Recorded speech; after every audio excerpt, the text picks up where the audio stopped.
I don't care what he might say. I don't care if he's the best boxer. I don't care if he's jiu-jitsu. I don't care.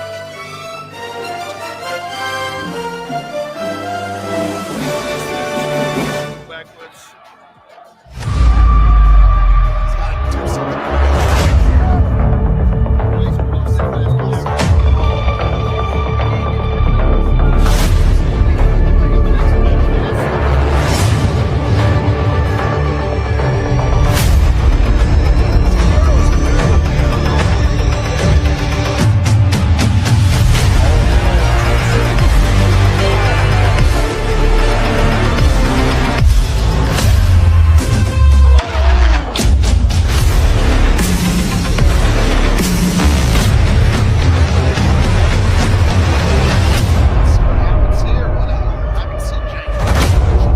He's got great range on those kicks. Oh, yeah. 20 seconds to not leave this in the hands of the judges. Good takedown from Escudero. On the basis of this 3 minutes alone, you can't afford to just weather shots. Smart here by Escudero. It's all points. And again, Escudero lands. Escudero was in the zone. That pulled a Oh, big nice shot from right hand. Escudero. Brings a lot of experience into this one. Much more of a traditional Muay Thai stylist. That was nice. Grabbing, kicking, pulling it. Wow. That's a foul on it. Miyahara tried to work into the outside trip and off-balanced himself, and he's on the back foot here. And it's mostly about body shots. Ooh.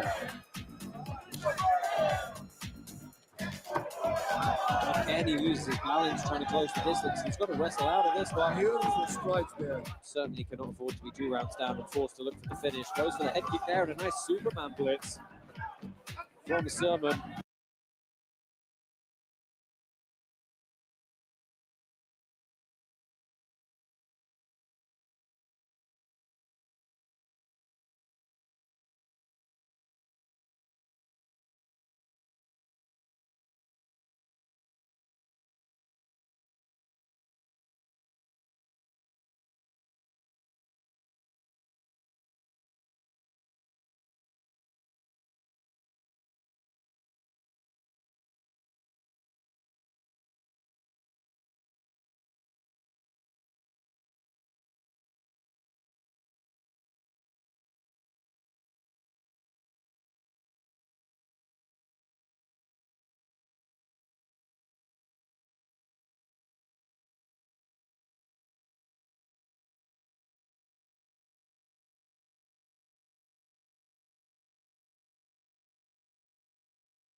Style, he adapted his style. He says it's not going to be a problem. I'm going to win this fight. And of course, Dean, Scrivers is coming off 2 losses now, and he's giving up a lot of height to the interim champ. Yeah, but you know what? Sometimes that doesn't mean nothing. It doesn't matter. Like you can have lost twice, right? And then you show up tonight and you say, I'm not losing tonight. It doesn't matter. I'm coming out here to win. He's got a tough challenge ahead of him, though. He's got a guy who's very confident, the champion, Shazade Marine. He's very confident. This is his home. He points down to the pit like, yo, this is mine. So it's going to be a good fight. I tell you that. I know somebody in the back was telling me, yo, don't sleep on Scrivers. So I'm not sleeping on a young man. Yeah, well, he wasn't multiple-time champ here at KC for no reason, right? Fricky's a monster, man. I mean, I love this guy since the moment we had him. I mean, he won everything in a row, and then he had a little bit unfortunate. Although one of the fights, I thought that he won the last fight that he lost. Pretty much everybody thought he actually won that. Yeah, last fight stopped by cut, but we'll get into that a lot more later. Of course, we have a full fight card of action for you tonight. Let's take a look at what's coming up. We are going to kick off with 3 pit submission series bouts for you. That is our grappling product. That we've got some great stuff going on there for you. Lance Palmer coming up in the main event of that. Great prelims to look forward to. Some really funky storylines going on there. We'll get into particularly with Melendez and Manuel. And of course, Brandon Jenkins is going to be returning at the top of the preliminary card. Absolute fan favorite here, but he's another guy looking to right the ship a little bit. And then we move on to our main card. Big step up in competition for Loxby Mantavan, taking on Nam later. The absolute giants, Despania and Brigagao, they are coming back as well. Despania, of course, coming off fastest knockout in karate combat history. 4 seconds, right hook to the head. Yep. Absolutely wild. Co-main event, we see the return of Aline Pereira, Alex Pereira's sister. She's looking to get her second win in the pit. And of course, top of the card tonight, Shazi Breen taking on Edgar Scrivers for that lightweight world championship. It is, of course, tonight your first chance to place a wager with Cloudbet, our official sponsor here at Karate Combat. And these are some of the odds you can be looking forward to this evening. Guys, what are some of the things that stand out for you here tonight? I mean, I've got to immediately go to Brandon Jenkins being an underdog in this bout. That is crazy, because the last fight also, it was against Escudero. I thought actually he won that fight before it went to the overtime, to the sudden death round. He says his opponent's pretty much kind of a dancer, he said, but I'm going to stop him dancing, and I want to come in and stop this guy. You know, when I look at this, I look at the Luis Melendez Donovan Manuel fight. That odd seems extremely lopsided based on the energy that you got from them guys yesterday. Yesterday, you would not know that those odds would look like that today. I think that fight's going to be a lot closer than we suggest. Yep. Yeah, that was one of the bouts at the weigh-ins that had some real kind of war words and a little bit of argy-bargy, as we used to say back in the UK. Of course, that title fight tonight, Shazi Breen coming in, very slight favorite on the betting odds. What do you make of that, guys? Ooh, I don't know. Yeah, because he's been in the game the whole time. That's why the people, of course, favor him. But again, we're talking about Scrivers. Scrivers is a freaking animal. If he comes, it's the old style. He said the old school is new school. I was always wanted to fight on the rules that they have now. Well, now he's going to have to prove that he can actually do it. Well, the next fight starts soon. Log on to place your bets at cloudbet.com/karate. We're going to go ahead and roll straight into our first 3 pit submission series bouts this evening. I'm going to kick off with Daniel Sattler taking on Kamzaev, a late replacement for Herbert Burns. Let's go ahead, walk these 2 fighters in, and get tonight's festivities underway.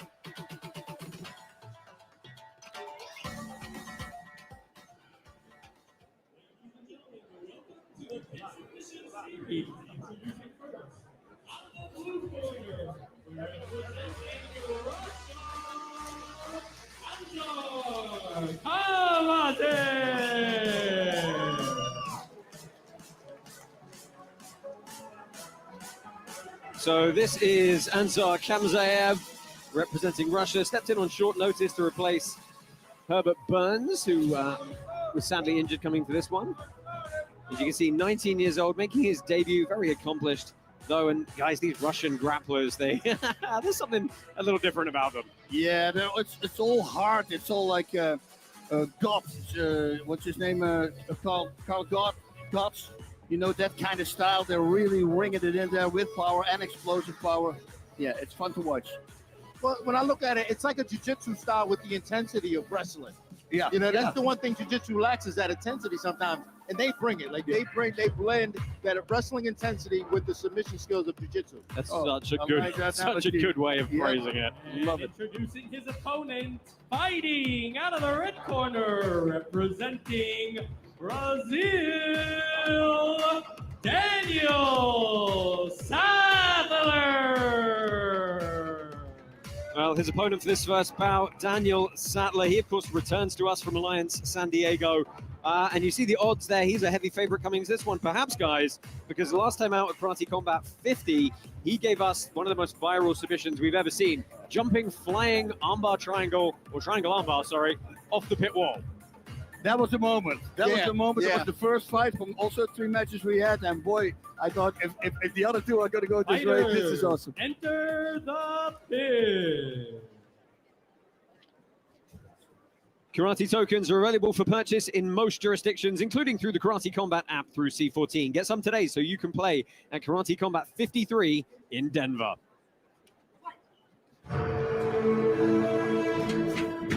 So quick early shot from Kanzev there and a quick guillotine wrapped up by Sattler. He's got a big squeeze under the chin here early, but it's an arm-in guillotine, so a little bit of a different technique needed here. Can you wrap up the right side of the carotid artery? That's the whole thing here. Well, it's interesting because like up against the pit, it's very difficult to create the angle that you need, right? Yep. Because you can't really leverage your body off to the side. Close guard for Sattler now. It's actually a modified close guard with the body triangle from the bottom. It's going to limit his hip movement, but of course make it very difficult for Kamzaev to break that guard open. Yeah, and even breathe. I mean, he's stopping the diaphragm from expanding, so that's going to be hard to do. Later in the fight, this will be also very effective. Dean, you know, you obviously known for a lot of grappling nous over the years. What do you make of being pressed up with your head lifted off the mat in the position that Sattler is? It really inhibits your hip movement. I mean, it inhibits everything. I mean, the closest you can get to this type of position is in MMA up against the fence, like pushing somebody up against the fence and just pushing their head, using your head against the fence. And it's very uncomfortable. Not a lot of offense you can really implore from that position for Daniel Sattler. Well, looking to go back to the arm-in guillotine now. But again, very tough to get the angle, very hard to get any sort of real crunch on this. Got to be careful not to burn his arms out here. I do believe we're under 2 5-minute rounds for these grappling bouts, and then a third period if they're drawn after 2.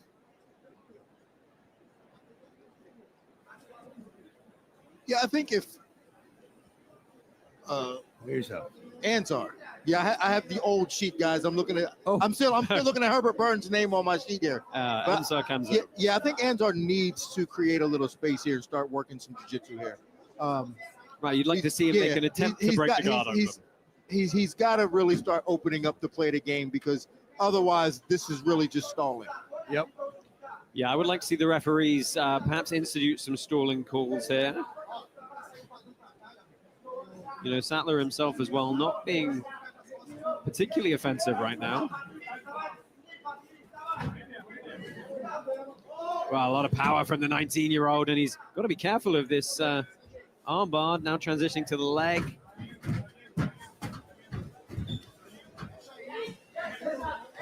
Nice movement here. Yeah, that was a great show of athleticism. Yeah. Now, what's he going to do to try and pass this seated guard here? He's looking to harass the head, try and put Sattler's back on the mat at least a little bit. He's got to fight those grips. Oh, Sattler looking to go shin to shin or wrestle up. Now he looks as though he's going to try and false reap through, possibly. Oh, there he goes. He's on the leg.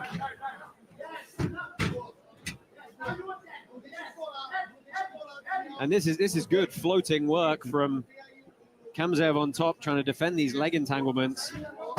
Boy. Yeah, he's got the foot, but it's not really something there. He's got to pull that left leg out and kick his butt to stomp it out. Okay. You know, it's clear why Kamzaev doesn't want to give him a lot of space. Any opportunity he gives Sattler, Sattler's taking it. He's in there. Yep. Yeah, Sattler, you know, winning the world championships and Pans and Nogi worlds as well, all colored belts. Now trying to make his way in the black belt category.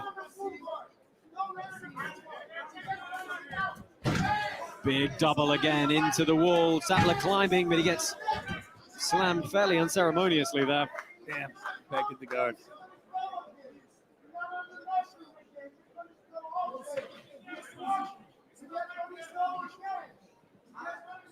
Yeah, I'm just not clear what the strategy for Kamzov is doing this. Yeah, Yep. to take him down just to stall. I would think that if he's trying to wear Sattler down, maybe keep him on the feet, wrestle with him a little bit, wear his head down a little bit, but just to take him down to let Sattler rest doesn't seem like it makes a lot of sense. Yeah, you see Sattler's baiting him here. He's opening his guard. He's throwing his arms up and saying, hey, look, I've done the hard work for you. It's up to you to try and progress and pass the guard. And, of course, that's where Sattler wants to lay those traps. Yeah, Kamzov knows though. He makes one mistake. Yeah, he knows. I mean, it's clear. He knows not to give him an opportunity. Wow, that was fast. Yeah, that's the end of the first period. Sattler was actually looking for almost a buggy choke from the bottom there. Towards the end, he heads back to his corner, seeing what advice he could get. And guys, a little bit stagnant at times through that first round. As you said, Dean, not really clear what the path to victory for the Russian was. No, and it was pretty much his responsibility. Like, he rushed that takedown, he got on top, and then just held the hips and just did a good job of controlling Sattler against the pit wall. Now, if the pit wall wasn't there, maybe Sattler has a little bit of play in this. Maybe he can create some space, but that pit wall killed him. He wasn't able to create any angles to mount an offense. Yep. All right, take a look back, some of the replays here, and that was a good alarm bar attempt, straight arm bar attempt on the shoulder there, and Sattler very active, looking for some of these leg entanglements, but none of them got really deep at any point. No. Got both legs though. So let's see if we can catch him.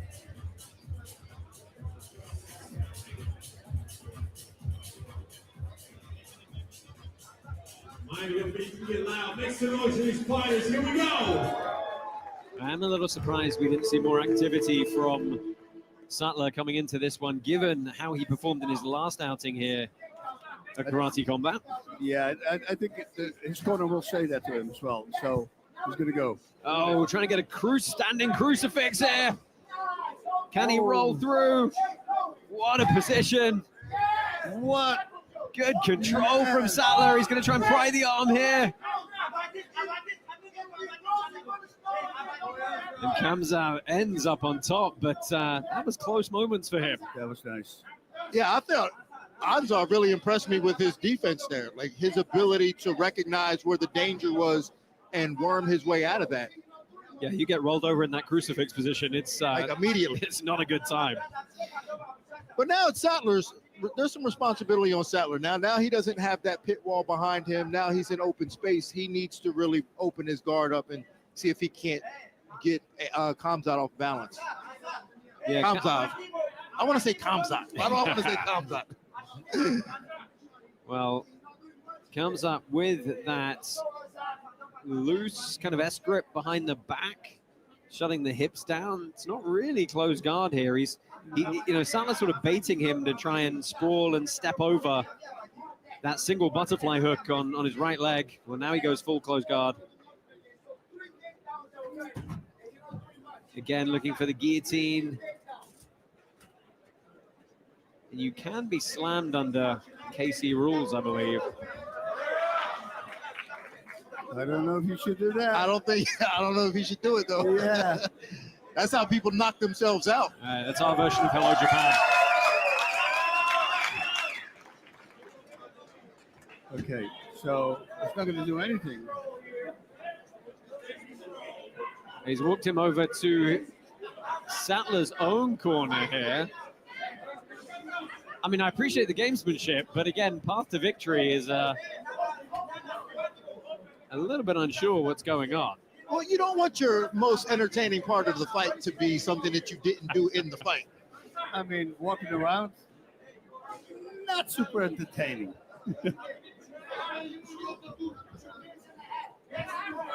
See, Sattler's playing into this now. Yeah. And again, Kamzaev hasn't released that S-grip around the back.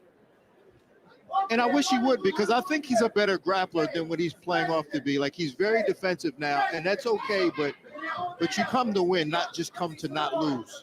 So and I think he's a better grappler than what he's actually showing. Just being overly cautious, perhaps on the this sort of stage. Sort of a loose sprawl there, but not entirely sure what that was going to achieve. Oh, well, Heel strikes. yeah. Well, Sattler's going to sell out on this guillotine again as time is ticking away. Thumbs up from Kamsaev, but this would be very interesting, though. If the guillotine was a little bit tighter, it'd be hard to defend because you couldn't drive your head in deeper, right? Because the pit wall's there. I don't know. See, like, I don't know. Like, the pit wall is such a mystery right now. No one really knows how to, unless you have one to work on with every day, you don't really know. Well, Sattler trying to get a squeeze with this arming guillotine. You can see the carotid on Break him back the up. inside there, completely open. And I think the referee is probably a little bit remiss for not standing him up here. Stand him up, ref.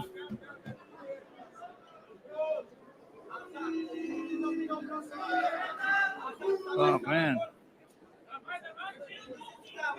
I would like to see Kamsaev just let him up and then just take him down again over and over and over. That would be more exciting to me. Here we go. We're going to try something with the leg right here.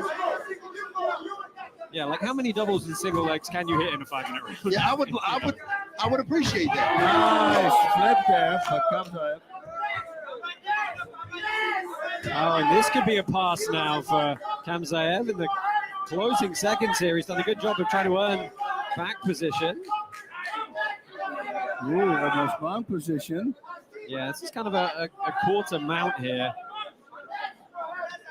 Interesting, he stepped back into the half guard. That's an MMA move. Yeah, because then he can strike. So already couture. Right, that's an MMA move. It's interesting that he did that in a grappling arena. Well, that is the end of the second period, and we're going to go to the judges' scorecards here. Again, just not a whole lot to say, really, because, you know, some periods of very exciting exchanges, but then punctuated by these long, drawn-out, stagnant moments. Gilbert Burns, pit side here. I love that guy, man. If you need an exciting fighter, Gilbert Burns. Yeah. MMA, jiu-jitsu, it doesn't matter. know. He's done a lot of jiu-jitsu super fights as well. And this was some of the action from early in the round, and this was a really fun sequence. Managing to maintain that standing crucifix.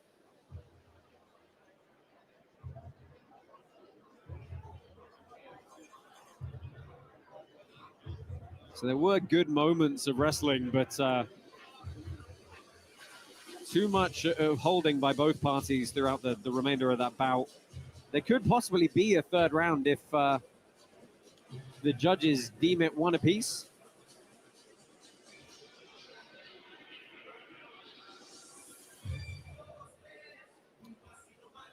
Well, either way, the idea is to get invited back, right? And Right. so, like, the idea, like, you can win and still lose in the eyes of the fans. Yeah, not good. That's not good. Well, we are going to go to a third round. I think probably. Oh, gee. Yeah, I'd be really interested to know which round the judges gave to each of the two competitors there. Well, the first round to Sattler, and the second to Kamsaev.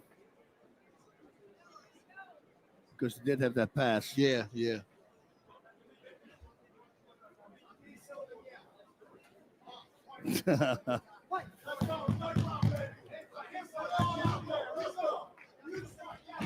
So again, Kamsaev quickly on a single there, looks to kick the leg out. It's a nice quick takedown for him. And again, Sattler going to try and pry this arm. And, you know, it's a great attack if you can get it, but it is prompting the Russian to just withdraw his elbows, sit down on the hips. And that's there's nothing there.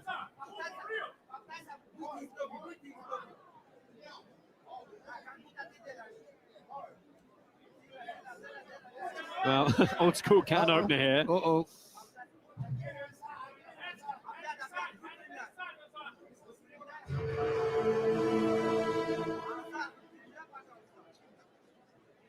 He's going to do walking around a little bit.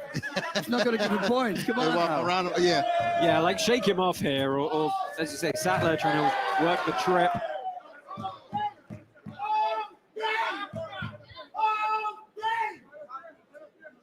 Gilbert Burns is excited.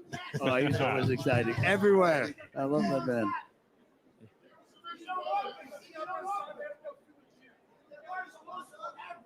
Yeah, and Kamzov is trying to put a lot of pressure on Sattler here.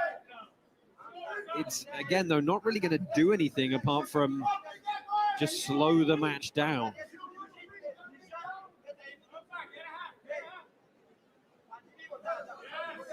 Yeah, I don't know. I don't know if you, like in a grappling situation, I don't know if you should be allowed to win this way. Yeah, it's. I agree with that. Yep. Yeah. You shouldn't be allowed to win this way.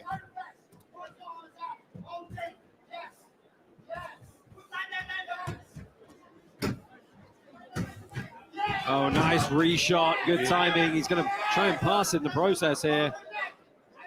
Sattler trying to retain guard, manages to scramble to a half guard. But again, you know, Kamzov is going to get the positive points for another takedown.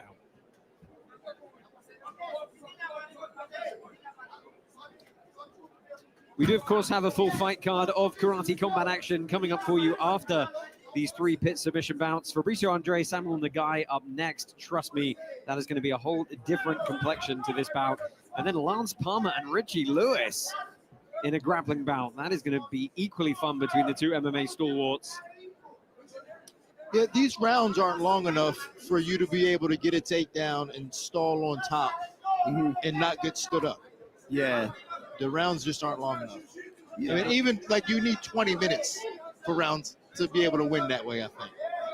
Yeah, and the referee, he can jump in a little bit more. Yeah, You I know, think he just should. stalling, put him back up.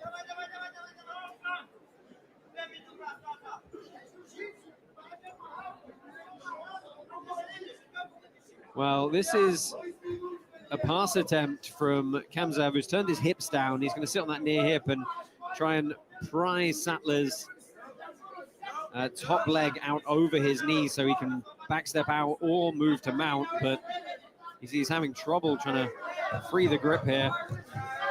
Well, he's also got Sattler in a really bad position in that corner. Now he really can't move. Yeah, the corner is the worst from the pit, we found out. Yeah. It's very hard to get up from there.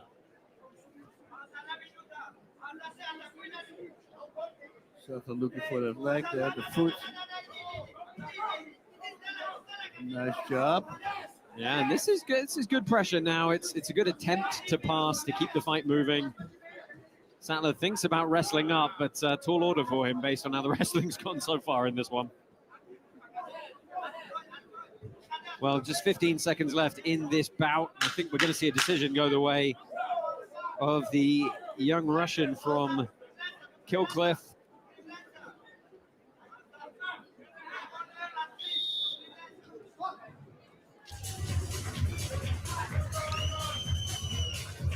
Third round ends. We're going to get the judges' scorecards. Guys, give us your reflection on that third round.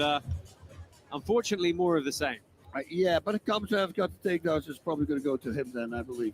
Yeah, Kamzov did a better job of being a little bit more aggressive. I do think he deserved it based on that. But the crowd reaction says a lot. Like when it's over, no one claps, so that says a lot. So Yeah, it was not the most exciting match. I'm so surprised from the dynamism and the energy we saw from Sattler in his Karate Combat debut. You know, coming out with an activity, climbing up the pit wall, throwing a flying triangle from 6 feet in the air to this. Yeah. Well, I don't necessarily think that was 100% his fault. Sure. Like he was being held. You know, Kamzov did a good job of holding him and not allowing those opportunities. Because when he did get space in the first 2 rounds, he tried to turn it up. He did try to turn it up, but Kamzov just did a really good job of going, all right, kid, I'm not giving you anything. Yeah. Well, we do have the judges' scores coming in. And we'll bring them back to center, find out who's going to walk away with the win.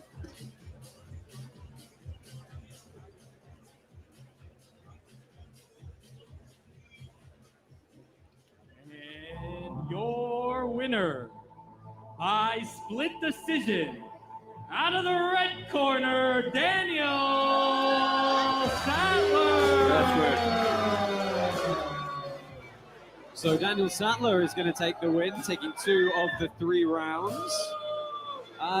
Do we agree with that decision, gents? I don't. I don't agree with that at all.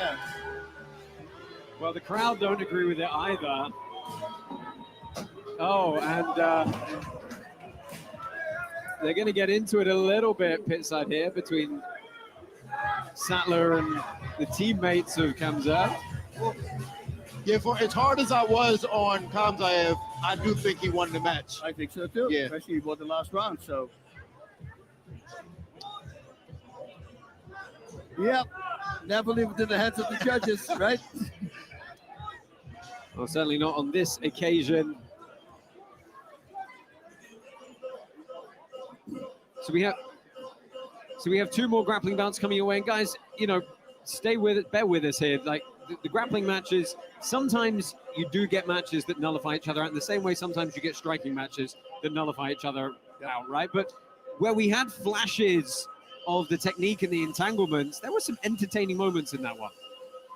It was, but the thing is, both these guys know that they make one little mistake, so they can't really go all the way because you leave an arm out or whatever you leave out, the other one's going to catch. And especially against a guy like Sattler, you know, you don't want to make any mistakes. Still, I think that comes after the fight. But Yeah. Well, let's make no mistake about it. It's not what we're doing. It's not because it's grappling. It's going to be less entertaining. It's the people who are doing Sure. it. You gotta have styles make fights. You gotta have two guys that are willing to go out there and put it on the line and take some chances. And we know Sattler will take some chances. I don't think he was given many opportunities, but Khamzat could have taken more chances. This is his first time here, so maybe he'll learn from this experience. Let's hope so. Before we move on, don't forget about our Karate Combat token. Karate Combat fans have cast their votes in the new Karate Combat Vote Live app, and 150 million Karate tokens are up for grabs. You can download the app now on iOS and Android and get free Karate tokens to help run the league and play Up Only Gaming at KC53.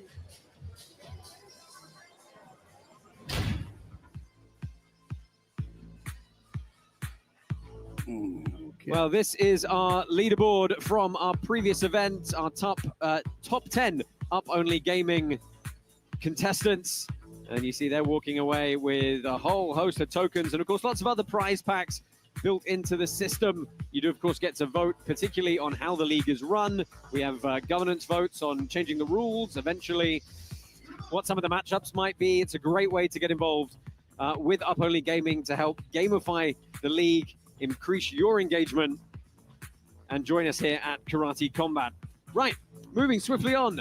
Let's get the second of these pitch submission series bouts underway. This is Fabricio Andre taking on Samuel Nagai.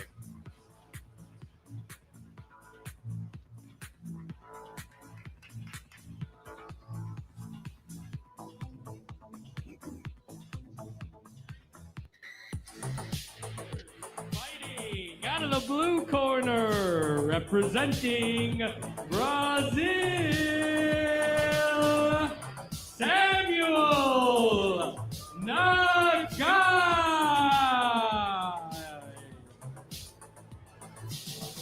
24-year-old Samuel Nagai making his debut with us here. He's representing Checkmat.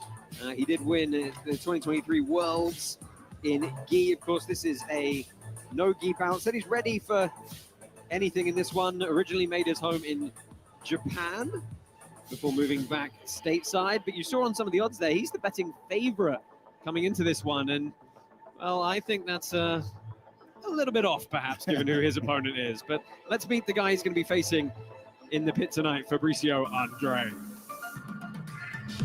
And introducing his opponent, fighting out of the red corner, representing Brazil, Fabricio Andre.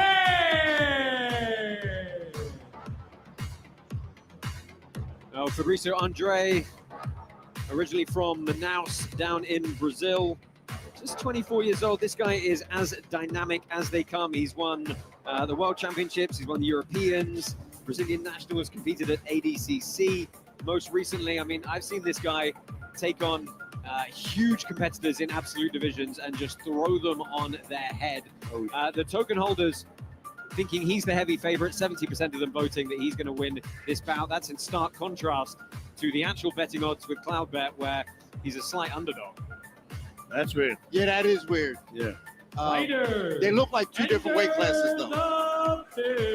Yeah, that's true. The guy looks big. Well, don't forget, download the Karate Combat app, vote live iOS and Android apps today to collect your 88 free karate tokens so you can help run the league and play Up Only Gaming at Karate Combat 53 in Denver. Touch of hands underway here. And you're right, the guy does seem to have a bit of a big frame. Quick look for the trip from Andre. The guy was doing like a Conor McGregor move, but really fast. Yeah, right. Well, he does that at the start of every bout. There we go, looking for the duck under onto the single, jumping a guillotine. Now we're We go, rolling Now- over the top. now we're look at the arm. talking. This is what we wanted to see. Yep. Yeah, let me tell you, if you want to go watch a highlight, watch Fabricio Andre's highlight from his ADCC trials run to get into the World Championships down in Brazil. Absolutely unreal, just starching guys with those kind of dynamic arm bars left and right. Look at the way he does. Skips to him backwards. Oh, shoots a triangle! Wow. My Tornado Lord. triangle entry onto the arm. Fabricio Andre looking for the finish. Oh, man, that's tight. Well, looking to make the adjustment here. The guy is in deep water here. Just manages, looks like he's got the elbow out and he's staying very Looking for a calm. leg already. He's looking for a leg. Let's see what he can do now. Wow, Love that it. was beautiful. Spinning inverted triangle entry. Jeez, out of the Like, freaking out of blue. nowhere. It's like Out of nowhere. Genki Sudo stuff. I did try and tell you this guy was going to be fun. Yeah. So again, Andre on the collar tie here. Try and kick those legs out. Oh, look at that throw by. The guy rolls through. And he's trying to work a De La Riva hook on the outside here. Now back to an open guard.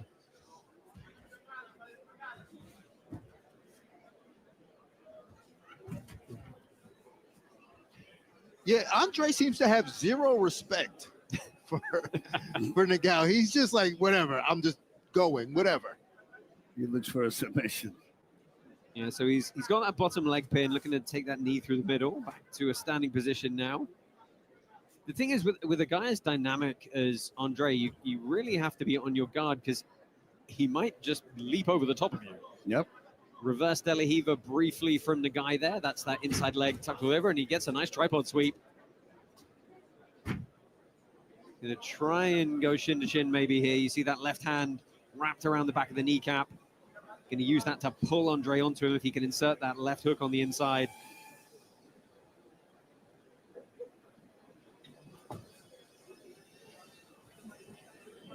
Drones. So, the people at home, you know, you're looking for the drones. Well, you got them right here. There's definitely a few funky camera devices flying around here tonight. Let's see if we can get some answers now. We had them in friggin' Texas, like 6 of them. Really? hanging Just there, like- random flying around? Yeah, big ones. Really? Yep. Yeah, Look these at things my are house. scary. They just come buzzing around by your head. You're But "Wait, like, I what mean, is that?" car-sized Yeah. freaking. No kidding. Yeah, it's so wild. And nobody says what it is. Nobody knows what it is. Well, they know, but nobody tells us. So that was a bit of reverse De La Riva for Nagai, trying to push Andre off. You see he's trying to fight that lead leg in and get to the hip. He forces the turtle from Nagai back to the feet quickly now. Guys, do we like mercy grips? I hate mercy grips. Yeah, I don't really. Pro That's wrestling grip. I don't really know what the benefit of that is. I don't know. Well, Not really. Comes not from really. pro wrestling, Yeah, right? yeah, right. That's why they Yeah. fuck you like that. Yeah, we're talking about the interlacing of the fingers, of course, and that's a nice diving pass. They're going to try and secure the arm here. Got such a deep grip on the tricep. Wow. Yeah, that's going to be tight. Yeah, he's trying to burrow his way inside here, shut down that space between the hips, but not able to. It was good guard retention from the guy. I think pretty clearly the guy's on the back foot in this opening round. Yeah, that's what I was speaking about in terms of the level of respect that Andre doesn't seem to have. He's just attacking and attacking and attacking. Well, there's a nice little sweep here from the guy. Yeah, and we're going to see him on top for the first time in this match. Well, sitting back on a straight ankle lock now. Oh, and he's got this instep grip on with the outside leg. It's so frustrating, but easily stripped by Andre. Yeah, Andre already twisted his head to the south, the points pointed the toes to the right. That was it. It was already out. Smart.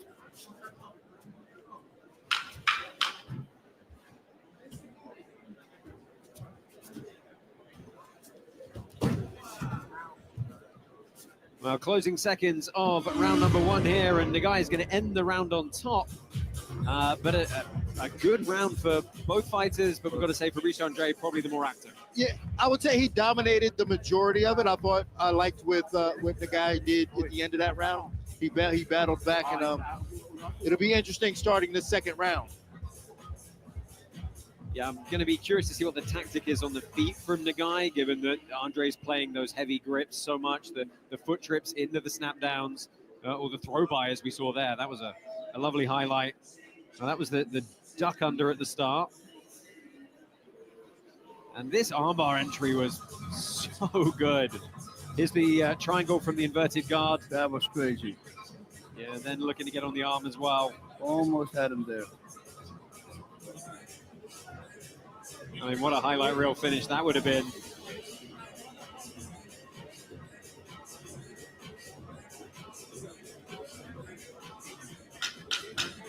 Oh, Jade Duran in the house, making waves in our women's strawweight division. Look forward to seeing her come back. Absolute Monster. firecracker in her fight. Wow. Oh, sweet. Love my nails. Doing girly stuff. And then she's freaking demolishing. I know, Crazy. non-stop punching. Oh, I love it. So again, they're going to play with these interlaced finger grips here. Well, I would develop a special machine for that so they get really strong. you Right? know? Yeah, right. Like mechanical hands that you're doing this 40 times a day or Yep. something. Tap him by hold. Well, Andre goes collar tie again here.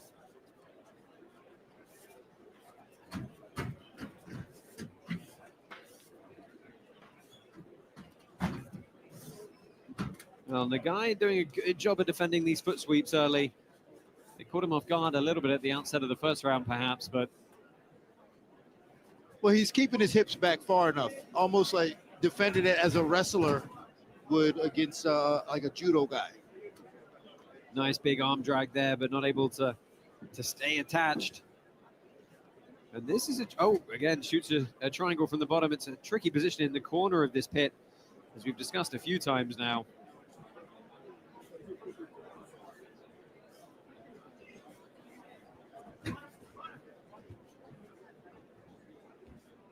Well, there is a triangle entry here. Perhaps it's a little bit loose.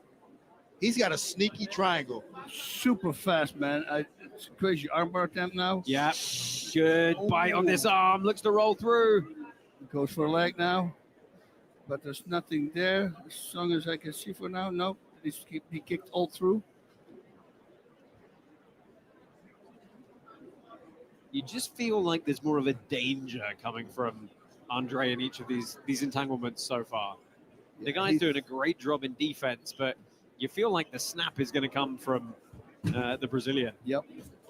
Well, they're both Brazilian, right? It's actually a good point. Well, Andre, he seems to play possum at times. Like he'll slow down just enough and then bite you. Explodes. Yep.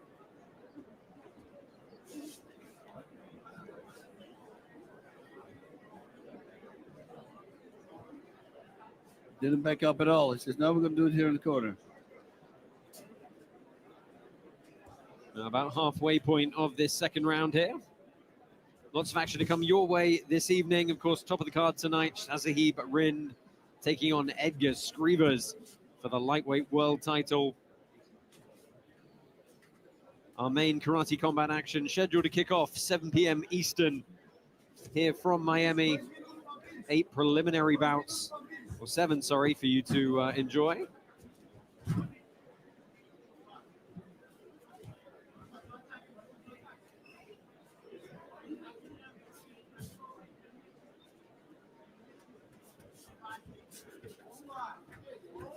The guy looking to get over the top here, perhaps try and work some sort of guillotine variation. Looking for a chin strap. And that's the beauty of the wall. Just climb up the wall, get some height, and take away the leverage. That's what he did last time, Yeah. and then he drove in for that triangle slash armbar. Yeah, that is one of the nice things about the pit wall, right? It can be tremendously offensive weapon. It can be a defensive weapon. It really does depend on how you engage with it.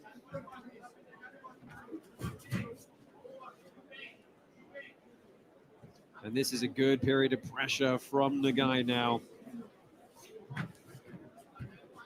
Well, I think Andre does. To me, I feel like he does better when he's more aggressive the whole time. I mean, I know I said he plays possum and then jumps onto something, but it seems like when he's more like, especially early on, he was more aggressive. He seemed like he had more tools. Yep. And I'd like to see him just use those tools consistently and consecutively, just one after the other. Then again, they cost a lot of energy. Yeah, that I costs, guess, a lot, right? costs a lot of energy. It's explosion after explosion. Right, look. Well, that was nice to grab that like the way he did. Put to the other side there for the heel hook. Come on. Ooh. Well, again, good work from the guy, staying on this, staying aggressive, continually working. They're going to pull the hips out here. Final 10 seconds. And you know what, guys? This might even it up at 1 round apiece again. Yeah, I because think so. he really came back good. And that guy.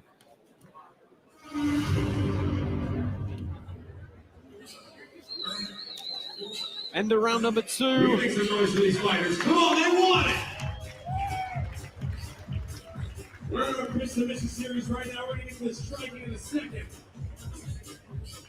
Well, we're going to see how the judges favored those 2 rounds. Bit of an odd change of pace towards the end of that second period.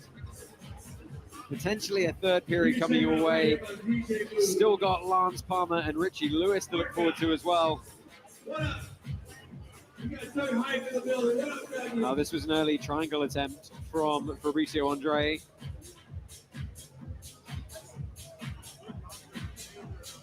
We have our striking coming up a bit.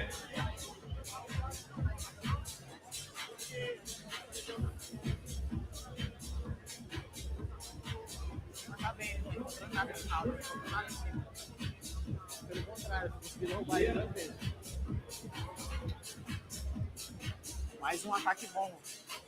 It's going to be very, if we go to a third period, it's going to be very interesting to see how that starts, guys. The momentum, I think very clearly with the guy at the end of that bout.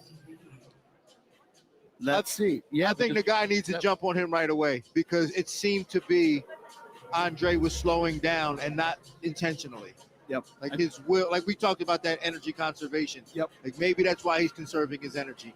I think the guy needs to jump on him right away. Stamina, guys. It's the most important, I always say. Once you acquire the skills, that's your focus. Stamina. Well, we are waiting to find out if there's a decision here. Oh, looks like we're going to go to a third round. So I think we were fairly on the ball with that one, guys. Fabricio Andre taking the first period. And Samuel Nagai taking the second. So they're back with collar ties here.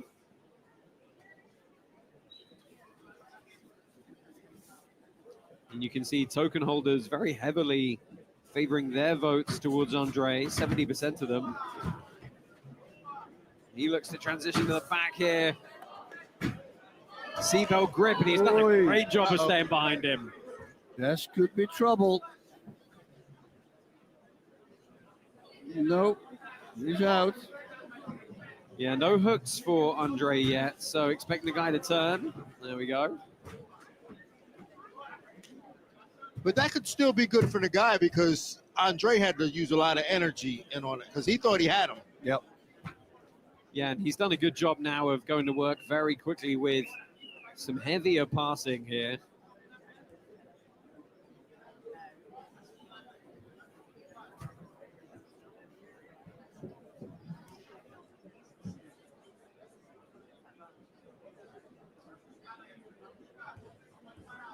Oh, cheeky little footlock attempted there.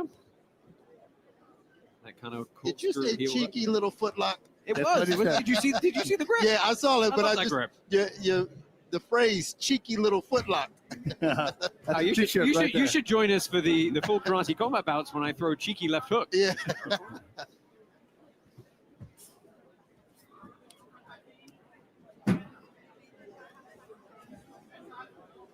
Every leg is a hand.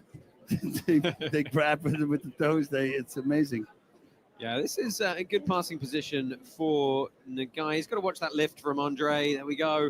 You saw the instep connected on the right leg of Andre, just allowing him to elevate his opponent. This is good, heavy passing. Forcing these kind of big hip and leg movements from Andre in defense. And that's tiring. That's tiring. Having to move your hips and your legs in those uncompromising positions over and over and over again is tiring. Yeah, Andre trying to wrestle up now on the single leg. The guy does a great job of coming back to his feet. You know, I think you're right, Dean. It feels like some of the steam has just gone out of Andre here. I mean, he kind of staggered a little bit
Lance Palmer not able to find defense here yet. He's had that near side underhook that he wasn't able to use. And that's really nice disengagement and repassing from Richie Lewis. He felt the stiff arm pressure coming from Palmer, and he just backed off, took the pressure off, and immediately repassed. Yeah, that redirection of the frame was amazing.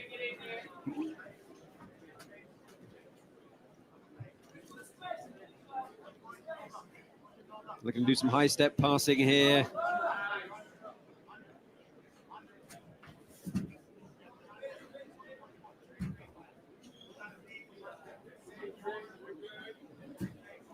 And he's going to try and shoot a triangle over the top here. That's what he's got with the collar grip, and he's trying to push that left wrist of Palmer down. Oh, now he's switching to the other side. Well, I like that from Richie Lewis. This is a guy who is not really known for submissions. Now he's got a man underneath him looking to do a mounted triangle.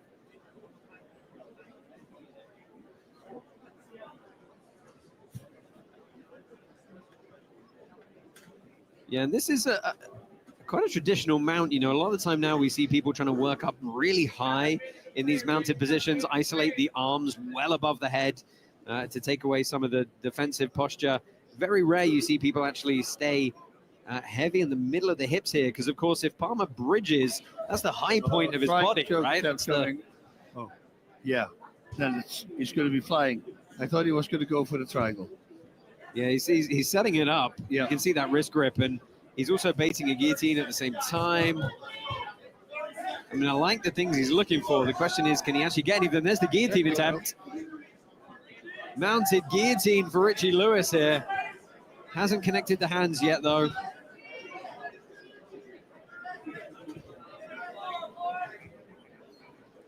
There's a triangle. Ooh. A straight armor. Now Richie Lewis having it all his own way here in the first period.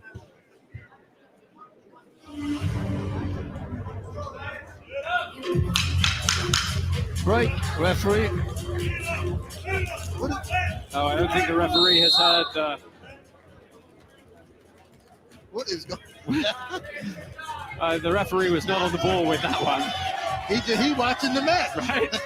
It was interesting. Yeah, but I think this is a good. I mean, obviously a great start for Richie Lewis. However, I think that it gives an opportunity for Lance Palmer to show his experience. Can he bounce back from taking a round like that? Yeah, and it's tough perhaps to see what he needs to do, because he was on the, he's on the bottom of that pressure very, very quickly. He's got to try and get something going. He never really got a chance to show what he can do yet. He's worn now, so he does not want to be taken down again. So he's got to fight that's for sure. That's the first thing. You can't get taken down. You got to be on top if it goes to the ground. Otherwise, it's not going to be a party for the party. We see immediately Lewis trying to go to work on those legs. In on a single now. Look at the transition. Can't quite get the hips. Good work from Palmer to back himself away.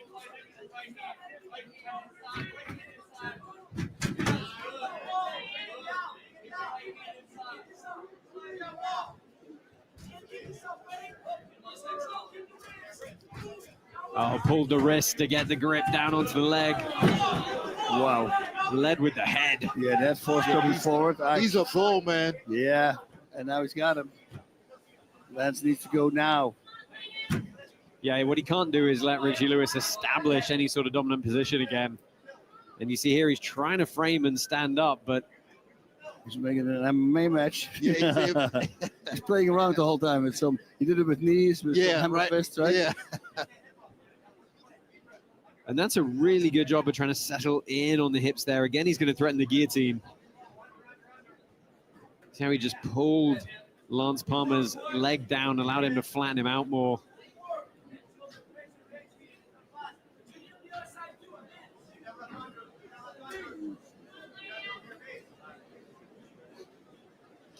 Yeah, Lance just doesn't have an answer for that takedown. I think he may sometimes having a better offense is your defense, right? Maybe when you're on your feet, just get going with your own takedowns first. Yeah. Sometimes you have to take a chance. Well, just a reminder, the conclusion of these Pit Submission Series bouts, we're going to roll immediately into our full Karate Combat Striking card. 7 preliminary bouts, 5 main card bouts, 12 in total, of course, culminating with that lightweight title at the top of tonight's billing.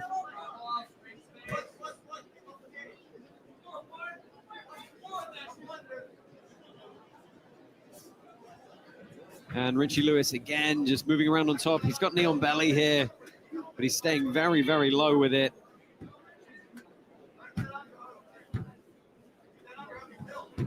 Whoa, again, full mount. Watch him to go for that triangle attempt again. So already pushing the hands down, the wrists. Yeah, it's just interesting to see him sit up so high in that mount. Again, though, he's going to feint the guillotine here. I like to push his own wrist in his throat, and then I lift his hand, and then you start choking him with your fist in his throat, right? And then I pass to go for the triangle. It's a good setup. Yeah, I like that a lot. There we go again.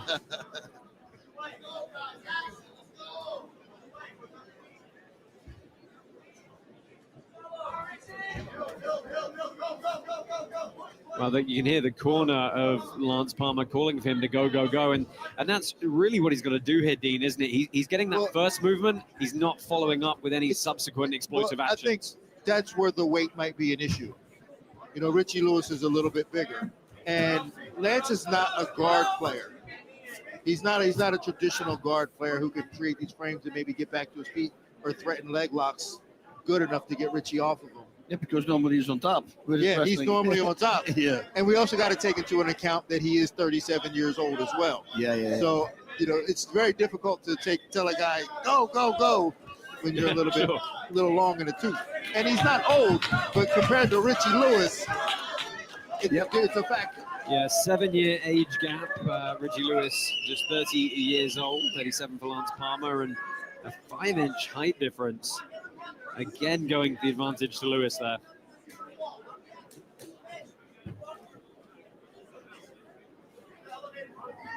You saved me, by the way. You said 38 years old. He says, I'm not saying he's old because I'm sitting here feeling really bad right now. Well, Turning 60 next year. Yeah. Are you going to be 60? 60. Oh, my God. Yeah. Well, listen, hey, if I can look half as good as you at 50, I'll be good. Dude, I was just talking about your skin, Dean. You got beautiful skin. You got no wrinkles. I'm still young, though. I feel like I'm still young, though. Follow Matt Rudin and Dean Thomas for more grooming tips. You age gracefully. Final 20 seconds here in this Pit Submission Series bout. Richie Lewis doing what he's done for the previous 9 minutes, moving around on top, keeping Lance Palmer firmly pinned to the mat here. He's got a loose half guard, but with just 8 seconds left, this is pretty squarely going to go. Just going to go to Richie Lewis. With these judges, I don't know. They might go a third round. Yeah. He's got a point. Well, again, the buzzer sounded, and the referee has got to get in there and break the action quicker. He's not used to the sound. I don't think he knows. I don't think he realizes that's the sound. Never been here.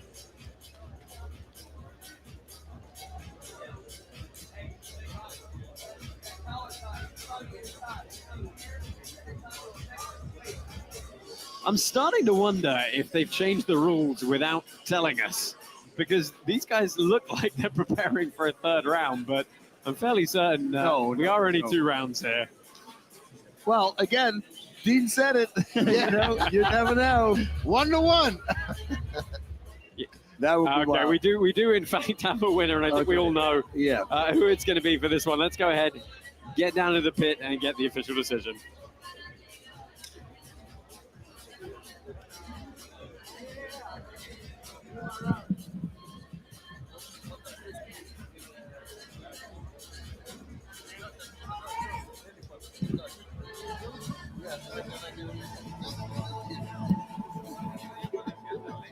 And your winner by unanimous decision, out of the blue corner, Richie Lewis.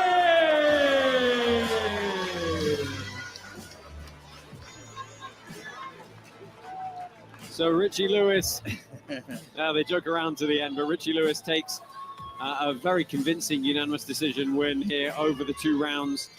Guys, just able to get the wrestling really going and paying dividends for him. Very, very heavy on top. Yeah, being on top, hey, listen, it always works. You be on top, you control everything, that means that you are going to win, and his wrestling was just better on this day than Lance Palmer wrestling. Yeah, when you think about Lance Palmer, he's a top guy.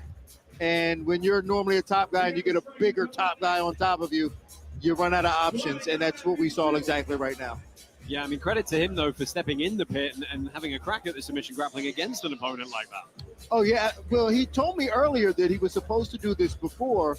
It didn't happen, so he really wanted to get in here and do this. And I think that he could have a home here. Maybe he goes up against somebody maybe even closer to his weight. And because I think the size, too, might have been an issue for him. Yeah.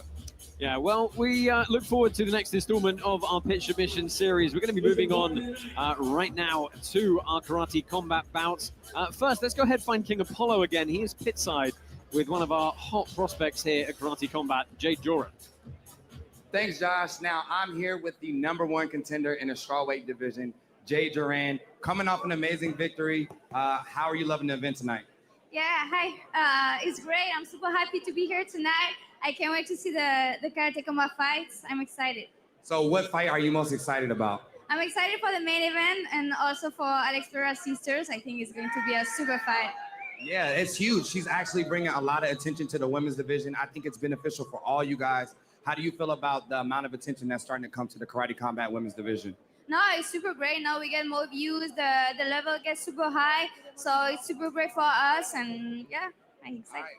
Well, listen, you're the #1 contender. I think everybody wants to know, who do you want to fight next? I want to fight Stephanie Oliveira for the belt. Hopefully it's going to be soon. Yeah.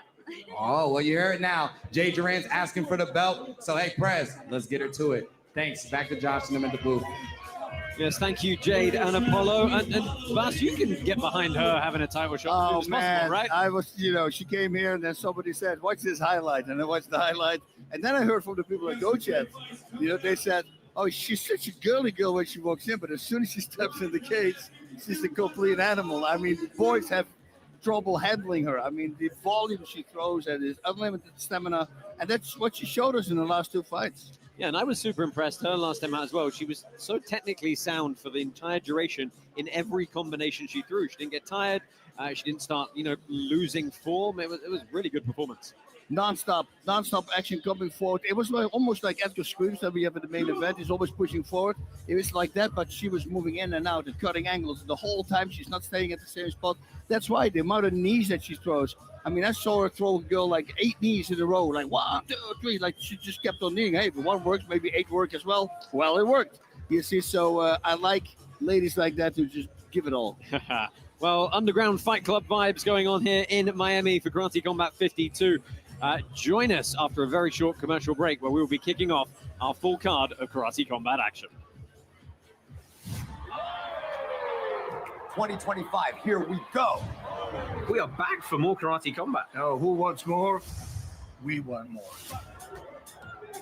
Newcomer Tyson Nam takes on 3-0 Lakshmi Montalban. One of us is getting knocked out. Next up is Lucas Martins, who's 22-7, taking on Elias Thompson, who's 14-4 with a 70% knockout win rate.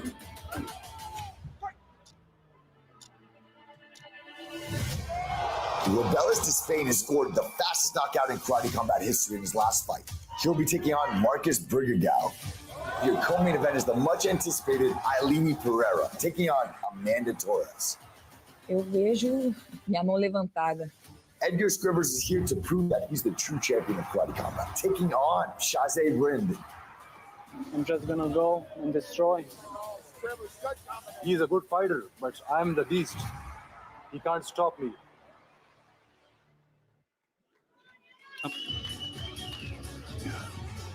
Well, that's the main card coming up a little bit later.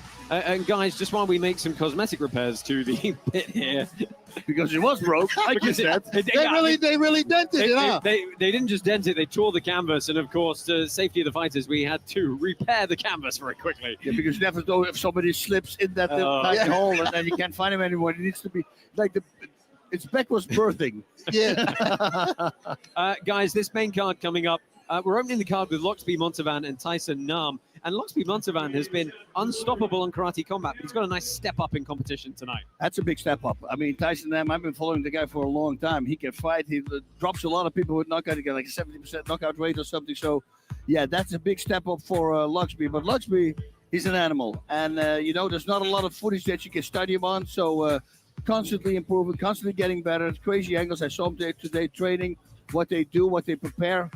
Do in preparation for this fight, and I think it's all really smart what they're doing. Well, I love these type of matchups where it looks like a big step up, but then it also looks like it's an opportunity for the veteran to show that he still belongs here. Can you take on the young up-and-coming Lions? And that's what we got in this fight with Loxby and Tyson Nam. I love the matchup. I think it's going to be exciting. Both guys throw a lot of heat. Again, the experience goes to Tyson Nam, but Loxby, he's a dog. It's his hometown. He can't lose in front of his people. I think that makes it more exciting. Can we talk very quickly? I mean, we're gonna. I think we've got our repairs sorted, and we're just about to get underway. But can we talk very quickly about Robles Despania and Marcos Brigagao? Because these two guys, either of them hits the other, it's lights out. Okay, Despania. This guy has 7 wins, 7 victories, all under 18 seconds. All of them. How do you get experience like that? Exactly. But his opponent, I mean, I believe he has 17 knockout victories as well. So I think this is going to be a tough test for him, but it looks like this guy's on the roll. Yeah, I mean, you can see him on your screens now. He's just hanging out in the stands watching some of the prelim fights before he has to go to work a little bit later. But guys, we're ready to get cracking. Let's talk about fight number 1 coming up. Enrique Valdez and Eurobis Castaneda. Eurobis, of course, is a teammate of Robles Despania. So lots to look forward to with his experience. Bas, what can you tell us about him? I know he's expecting to have to deal with the pressure of his opponent. You mean Valdez? Eurobis, sorry.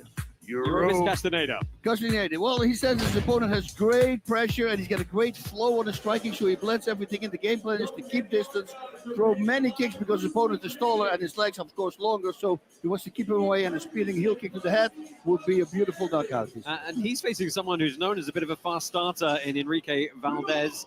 Bit of a mixed amateur MMA record, but he's coming off a 14-second round 1 knockout. Yeah, that's another banger there. He expects actually his opponent to come out hard. And he said he's going to wait for him with boxing and elbows. So pressing forward, push the fight. And again, same thing as his opponent tonight, a spinning head kick to the head. The Ushiro Mawashi Yoda gear is what they call it in Japan. I love it when you got both guys spinning around. This is going to be a lot of fun. Yeah. You're going to find a lot of fighters tonight said their dream KO was a spinning kick to the head. Right, let's get this bout underway. Before that, quick reminder of the rules of the pit.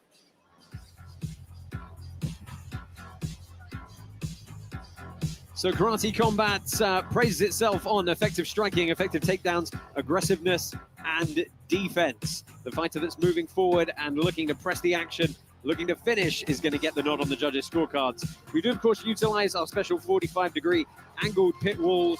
There is no striking with the forearm or the head. All bouts tonight, apart from our main event, are over 3 3-minute rounds. Main event contested over 5 3-minute rounds. Of course, we do have our special sudden death extra round if we need it. And a reminder, under our recent governance vote, thigh kicks and elbow strikes are now allowed. Right, let's get this one underway. Your first fight of the evening, Eurobis Castaneda and Enrique Valdez.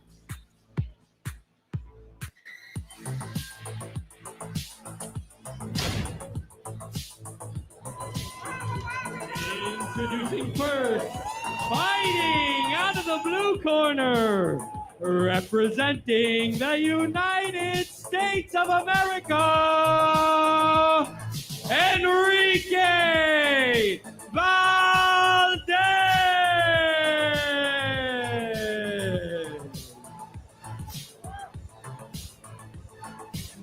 Enrique Valdez, 25 years old. You see that mixed MMA record of 3-3, representing Yuma Top Team. He's really from Salt Lake City in Utah. Looking forward to seeing how he gets going tonight. He's only been training for about 4 years, so getting stuck in. He's expecting to look to use inside boxing and some Muay Thai, so look for him to shorten that range very, very quickly and very aggressively.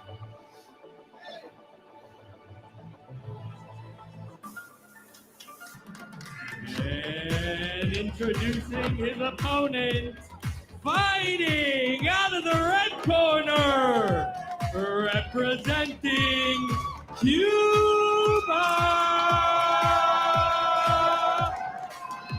Yorobis Castaneda!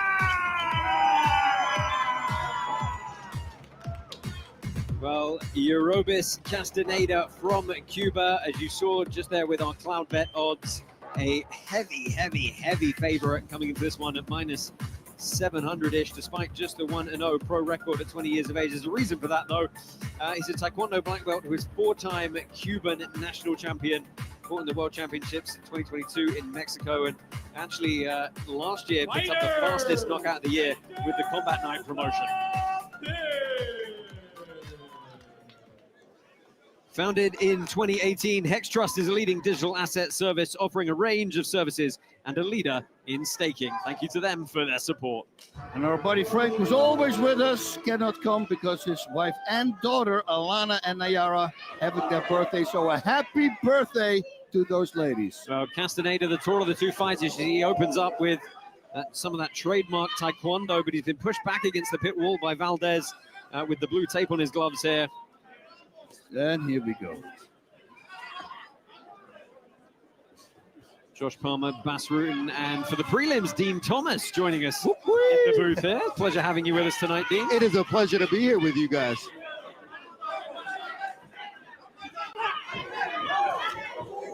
Ooh. Ooh. Okay. But can they do this for 3 rounds? I don't know. I hope so. Yeah, that would be something.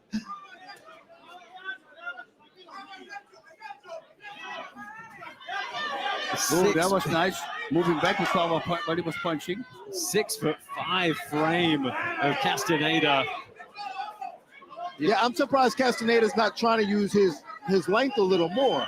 Yeah. Like he's allowing Valdez to come in. He's catching. He caught him with the right hand, but he's allowing him to come in. Makes it exciting for us, but maybe not the best strategy for him. And he trains with Globalis. And he's also great Taekwondo background. You already saw the front kicks, but expects high kicks as well with this guy. There we go. Yeah, right up the open side. That one going low. Reminder, you can strike the thigh now in karate combat, so all target zones are legal with the kicks. Oh, got clipped with the right hand there. Yep. Good work from Valdez on the front foot. Nice inside low kick by Valdez. That was a power. And that one was nice. Oh, great low kick back from Castaneda. A little bit sloppy from Castaneda there, perhaps, with some of the strikes. Well, and I think that's why Valdez needs to keep pushing him backwards, because he doesn't look comfortable fighting backwards. Yep, 100%. Although the very first action that they had when he was moving backwards, he threw some great strikes, which, after you listen to the show more often, is the hardest thing to do for a striker. That was a long, nice cross. Straight down the pipe, snaps the head of Valdez back. Valdez bobbing and weaving nicely to get on the inside. You would expect knees to the head from Castaneda because of his height. Something spinning is coming, maybe? Oh, no. There's a thudding low kick. Never really turned the hip over. You hear the 10-second marker come in. A lot of action in this first round. Yeah, tall guy, cross body, left hook to the head. Time. The referees. Hey. Well, action right at the end of the buzzer there.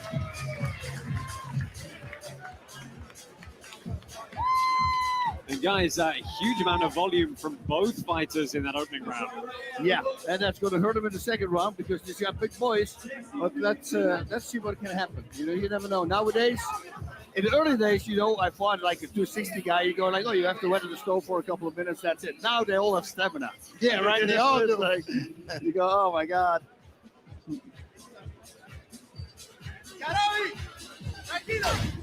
Deus, boom. So replays from that first round here. It was a quick start from Castaneda, but he definitely caught a nasty right hook at one point. Midway through that round. Well, there it is. There we go. That stopped him right away. You saw it. All right, Scorer told him, you got to go. Go back with that hook. That's a nice inside low kick, man. That seems to be his path to victory for Valdez. Kick on the low kicks, get inside and box. That's what he needs to do. He'll be more effective close by.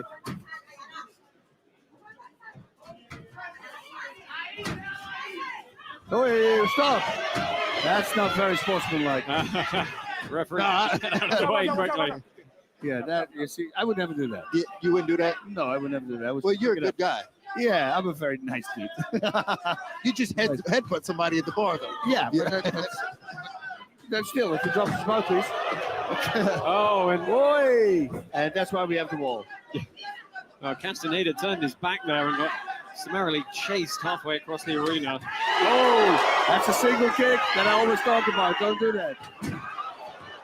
And You gotta set that kick up, right? Yeah, always, because a single kick, most of the time, every knockout comes off a single kick. Fish are open. A big ground and pound. Wow. Valdez is doing great.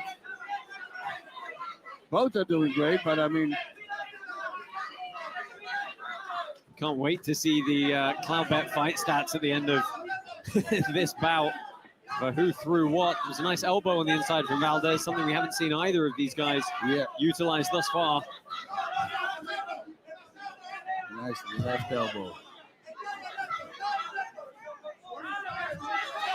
Ooh, that was good. That body shot. Well, again, she throws the single kick. You gotta watch out.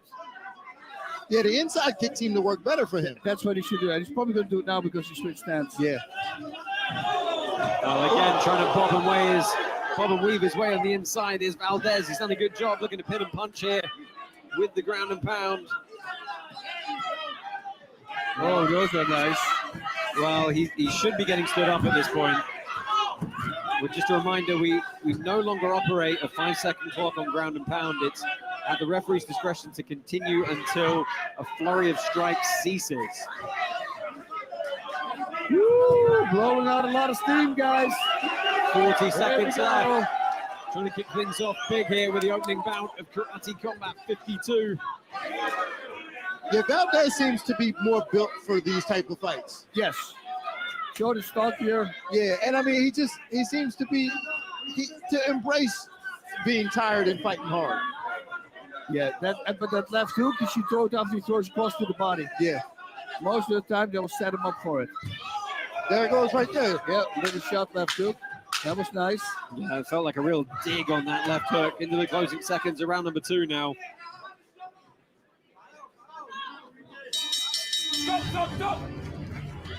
Thankfully, they got a bell. Yeah. The referee, it's due for the refs here. That bell was totally for the ref. Yeah. So they both head back up to their stools. And guys, momentum-wise, you feel Valdez getting the better of this one as we move into the third round? Yeah, this is a hard one. I think the first part of the round was supported Castaneda, and then Valdez slowly but surely started coming back. So I think this next round, we'll see maybe Valdez taking it. Yeah, I think so too. I think Valdez just needs to he just has to recognize what's working for him. And sometimes fighters can't do that in the moment. They look back on the tape and go, oh man, why didn't I do more of that? He's got to recognize what's working for him. And that's the forward pressure. Like you said, the left hook to the body, the inside low kick, get back to those things. And I think he can take this fight. And we saw there on the replay a moment ago, that was a very, very clean left elbow. He rolled over the top in that clinch position. He did say if he got on the inside, he wanted to mix a bit more Muay Thai in. All right, now let's see who's got the biggest gas tank. Third and final round underway. That was nice. Check hook off a front kick. I've never seen that before. That's the inside low kick again. Well, that was a little bit of off balancing. The shot didn't land clean to the head, but he's chasing him now, and that was a nice right round the backside.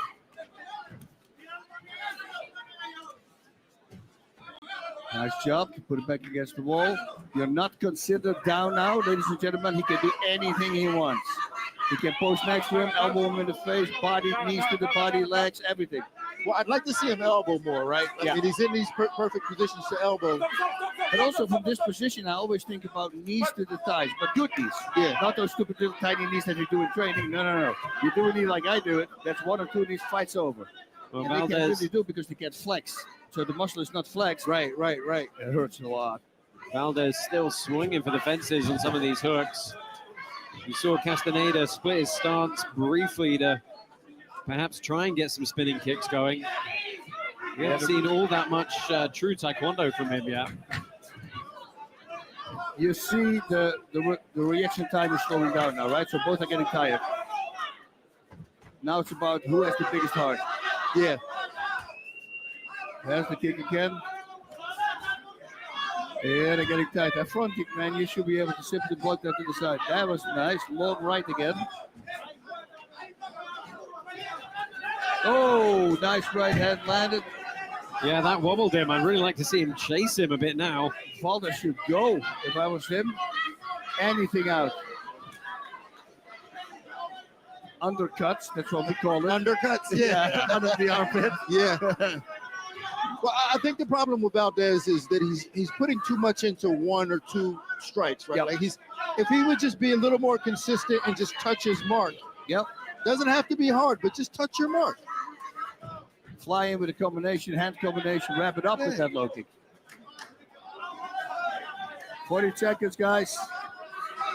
Yeah, time is ticking away here, and it's reminder we favor forward progress and aggression as well as significant strikes at Karate Combat. So that forward pressure is almost exclusively from Valdez at this point.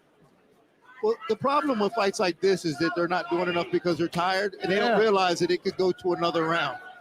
Right. The punishment is it goes to another round. Right. That's the thing. It's very possible this goes to another round, but we don't know. Yeah, I'll explain the nuances of our sudden death rule Yeah. if and when they happen.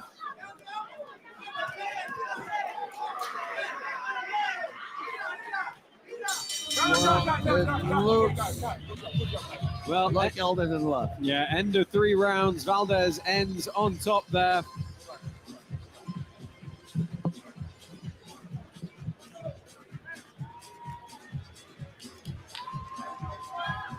He wants it. Come on. Easy learn, like it's me.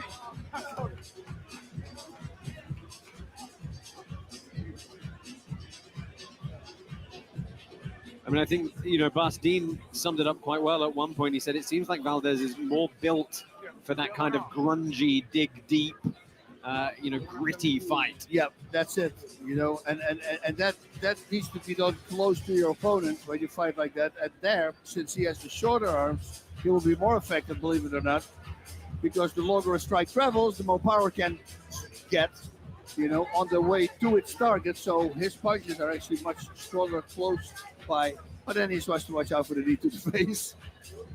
But still, he made it a dogfight.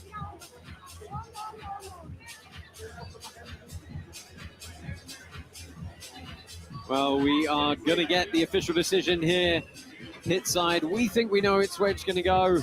Let us know on social media which way you're pulling for this one. Let's get the official decision in our opening bell. Your winner by unanimous decision out of the blue corner, Enrique Valdez!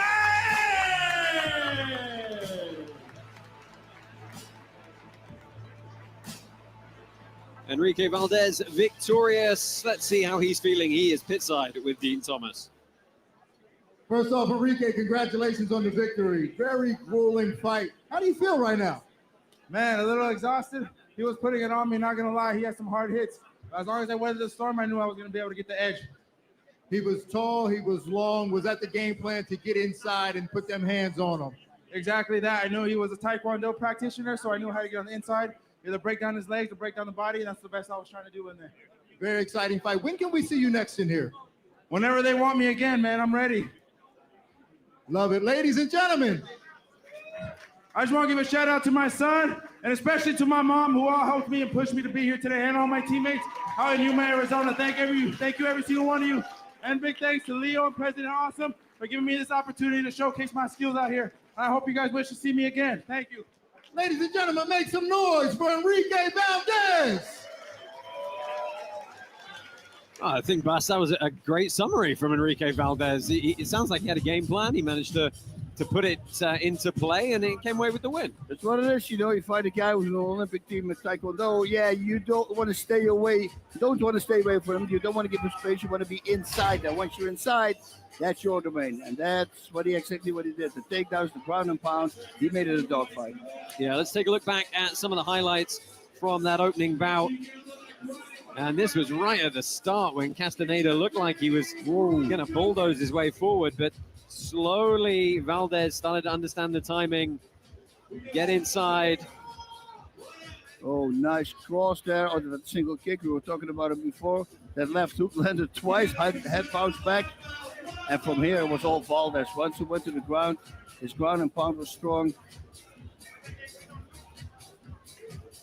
Look at him go. Knee to the face, beautiful. Man, all over the place. Yeah, well-deserved victory. Yeah, I mean, as far as debuts go, pretty good, pretty complete, and happy to see him come back in the pit again, I think. Right, lots more action coming your way from the pit. First, a word from DeLorean. The DeLorean DMC token presale is now live on republic.com/DeLorean. Don't miss your chance to be part of the future. Go to republic.com now.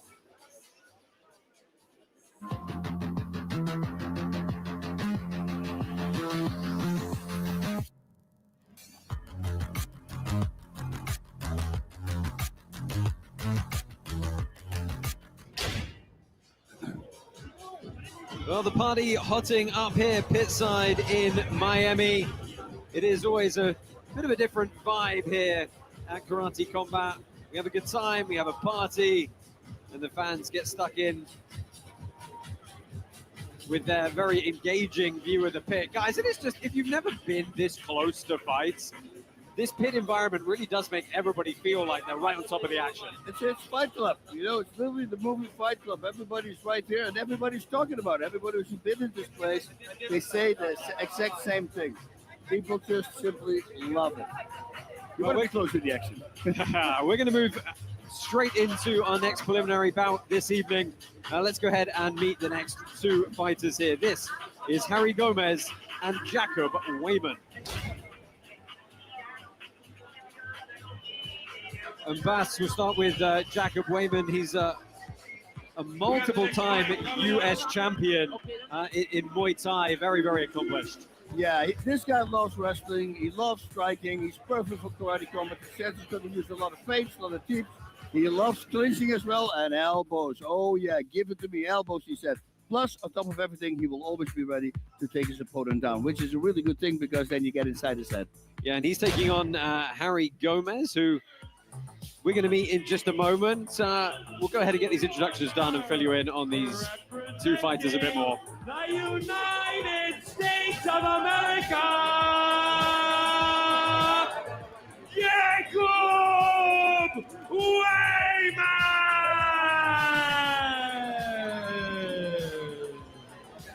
This is 22-year-old Jacob Wayman, 2-0 in MMA, 7-3 in Muay Thai and K1. A lot of experience for someone this young. He's coming off a really good round 3 knockout last time we saw him working his way. He said his base is Muay Thai and wrestling, and he thinks his kicks are going to be a differentiator given he's got a height advantage coming into this one. So let's see if he can use that distance well. His opponent, fighting out of the red corner, representing Ecuador, Harry Gomez.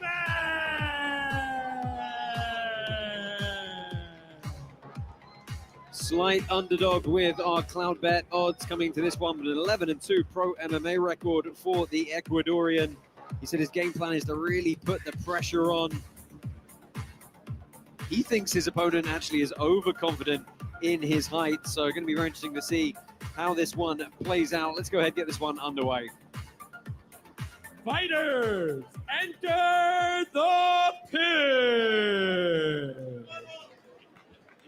Well, Brave Browser is the official internet browser of Karate Combat, 3 times faster than Chrome and the best privacy online. Visit brave.com.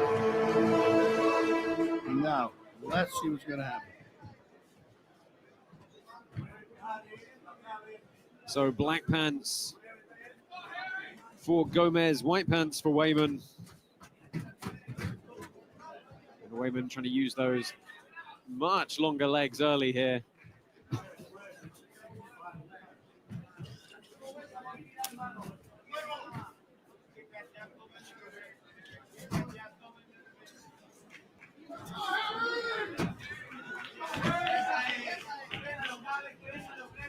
Yeah, I know Harry from the gym. He was living in the goat shed, and I'd show up in the morning. He'd be there working out at 8 in the morning. Oh, nice. Again, I'd say, when is this guy going to fight? And no one knew, but here he is, and I'm excited to see him fight. He's got a lot of great training partners there. That's a good thing for him. Oh, no. That's it. And that one will wake you up, and that was a lovely. You want to talk about setting takedowns up, that's how you do it. After a high kick, hey. Now, trying to get some wrestling going here, and that's heavy hips to start punching.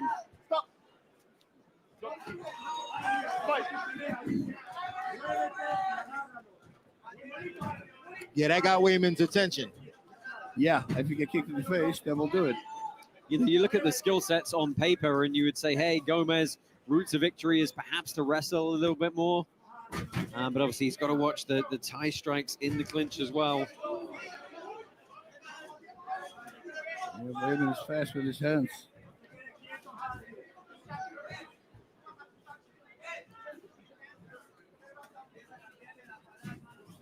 Nice switch kick, switch stance as well. Oh, there we go again with that crazy kick. Oh, crafty. Yeah, Gomez doing a good job with using his feet to create angles to find a way in. Constantly in and out, moving to the sides, never be stationary. Very smart. Yeah, we've seen some look hip at that, feints double as left well. hook. I mean, two of them. That's how you fight a taller guy. Yep. You got to move your feet, use your angles.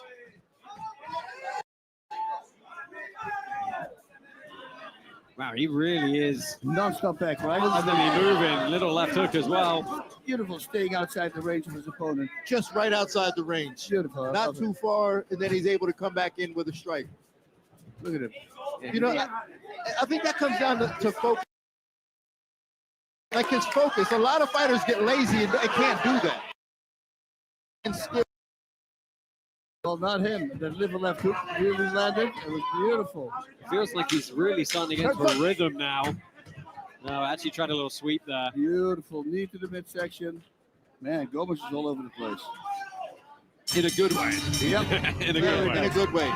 Very well It's done. rare that you see that in such a good way like that. Oftentimes you see guys doing a lot of work that's getting them nowhere. Yep. But Gomez, very effective with everything he's doing. It felt like all the movement was particularly meaningful. It wasn't movement for the sake of movement. Right. And when he threw something, it was most of the time connected also. Yes. Those head kicks. Yeah. I mean, those were nice. Yeah, his percentages were high. Yep. Look at this, hiding, ducking under, and good technical foundation from Wayman to keep that right hand up. Yeah. That's an alarm bell there, right there. Let's keep your head up. Oh, so our current champ, Vergara, in the corner of his teammate Gomez there.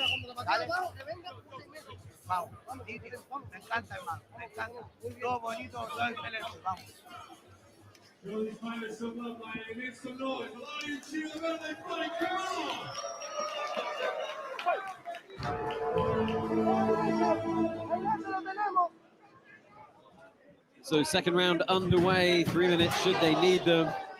Straight back to it in the middle here. Wow. Yeah, Gomez knows exactly where he is the whole time. Look at it. Again, that left hook is funny. And Wayman's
the fight. I think if Luan keeps a little bit harder on his stamina, so he can go all rounds very powerful, he's going to be a very hard guy to deal with. I'm right there with Boss, you know, and this fight, we wanted to see, like I said, we want to see his heart. Let's see where the future lies for him, because he's very technical. So when I put him against another technical fighter, he often wins, but I want to see someone that can grind him into a decision. And, you know, he did great. I wanted to see that finish, but that's hats off to effort. Yeah, we have one more preliminary bout coming your way. It is an absolutely cracking matchup between Brandon Jenkins and Elad Suleiman. Before we get to that, join us for one more word from our partner, Hedera.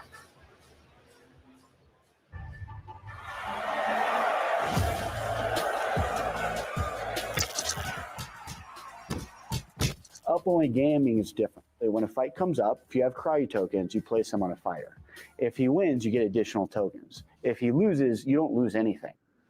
Web3 has allowed us to engage the fans and do things that we couldn't do with traditional tools. We're looking for 10, 20 million fans. Traditional blockchains don't support that kind of volume. We're enjoying the journey. We're really excited about the community's response within Web3 and traditional sports.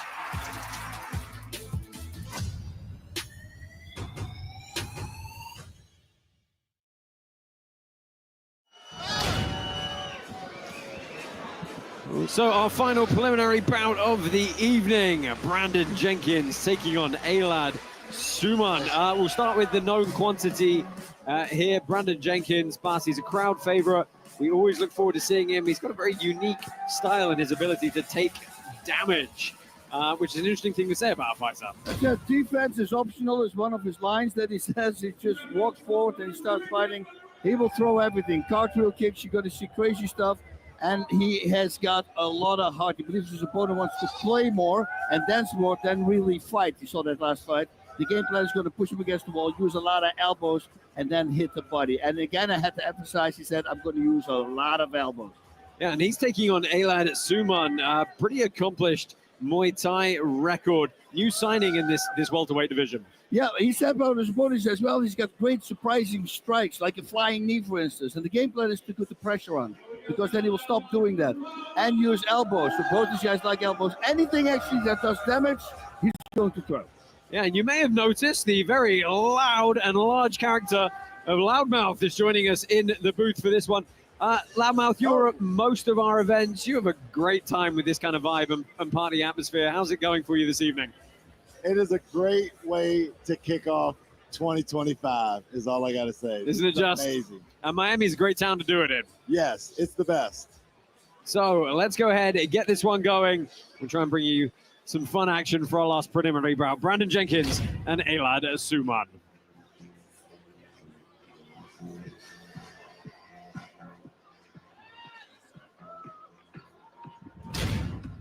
Introducing first, fighting out of the blue corner, representing Ghana,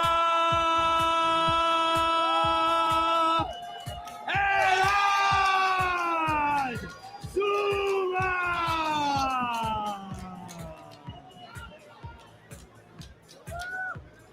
So Ghanaian Elad Suleiman, 25 years old. We've seen him once before here at Karate Combat. He's a former Waco K1 World Cup champion.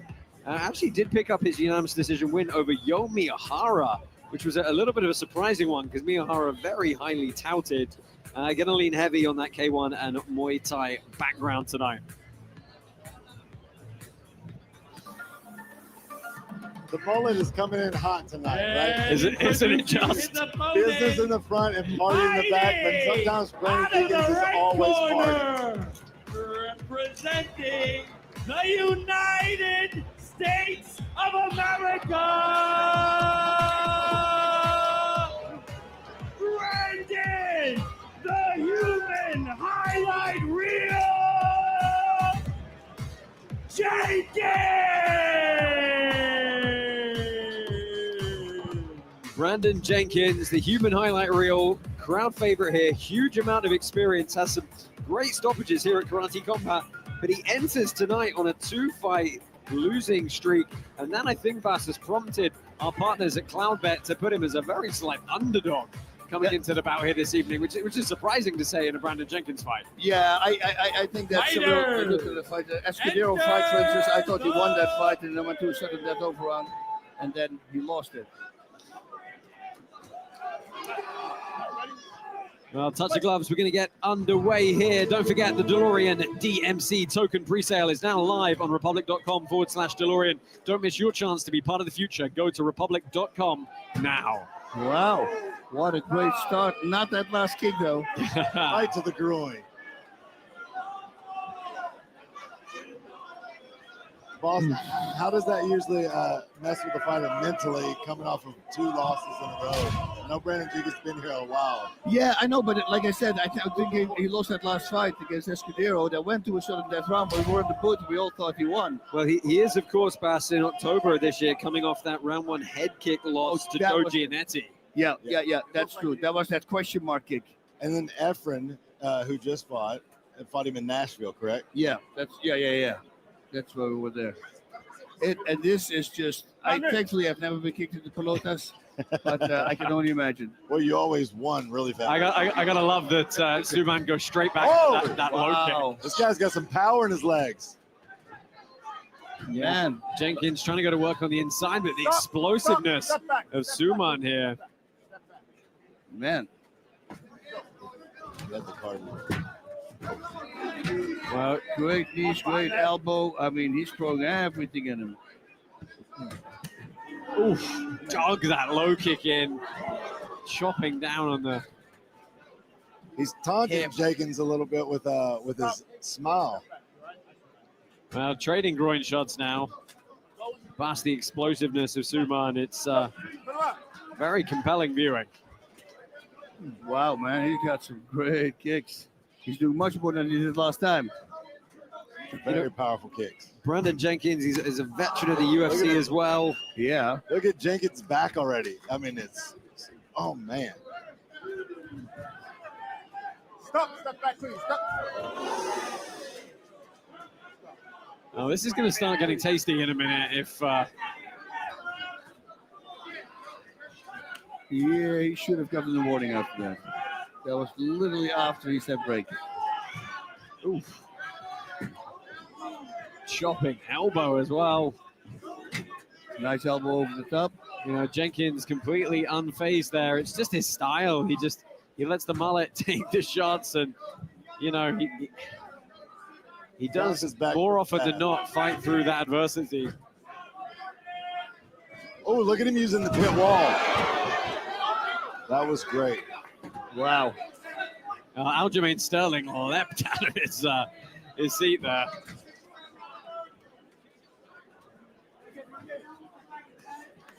Stop. Step back. Put your hands on him. Yeah, I said this about this referee a couple of times earlier. You gotta contact them to let them know. Good shot from Suman. Finds his way in. Zero load up, beautifully done.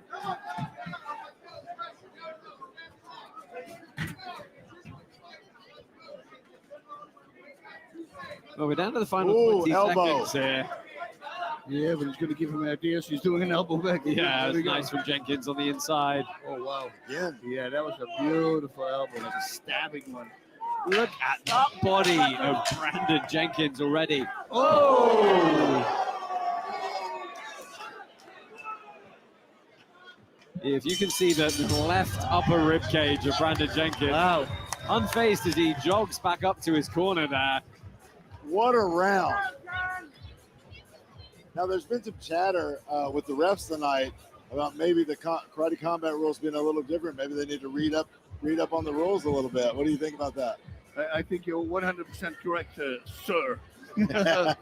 Yeah, we had to, in the beginning we did the bell. We added the bell now because they were not used to the sound. To be the end of the round, so they justified. They kept fighting. Yeah. We're like, stop. Loudmouth, just while we wait for them to come back, tell us about the vibe of these events in general. You walk around, you get the crowd experience, the VIP experience. It's really a different sort of evening for people to come and watch, isn't it? Yeah, the energy here is unmatched. and every fight it just gets bigger and better every time. But there's still the intimacy. You know, you go to a bigger fight and you don't feel like you're as intimate as this. It almost feels like a family. Like we're all kind of hanging out together and just watching entertainment fights. It's amazing. And everybody just starts to kind of close in and push a little bit closer and a little bit closer. Two uncles have at the barbecue. Two uncles have words, and then they fight it out. That's what this feels like. Yeah, well over 3,000 people in this arena here to enjoy the festivities this evening. And I tell people, be very careful. If you come to a karate combat, you're not going to stop coming. It's addicting. Good left hook from Suman. And, you know, Bas, we didn't really talk about it in the break, but who do you feel got the better of that first 3 minutes? Yeah, the first one, of course, 100% it's going to go to Suman. Little Superman punch off the pit wall. But we know Jenkins, he's a grinder. Right, that's it. It's like you never write Jenkins off. Never. It looked like he was about forward. to pick him up and suplex him there. Oh, dude. And if he does get him against the wall, you're going to see a lot of elbows because that was his game plan. How do you think Brandon Jenkins would have done in Pancras, boss? I think he would have loved it. Well, they would go for submissions. Yeah.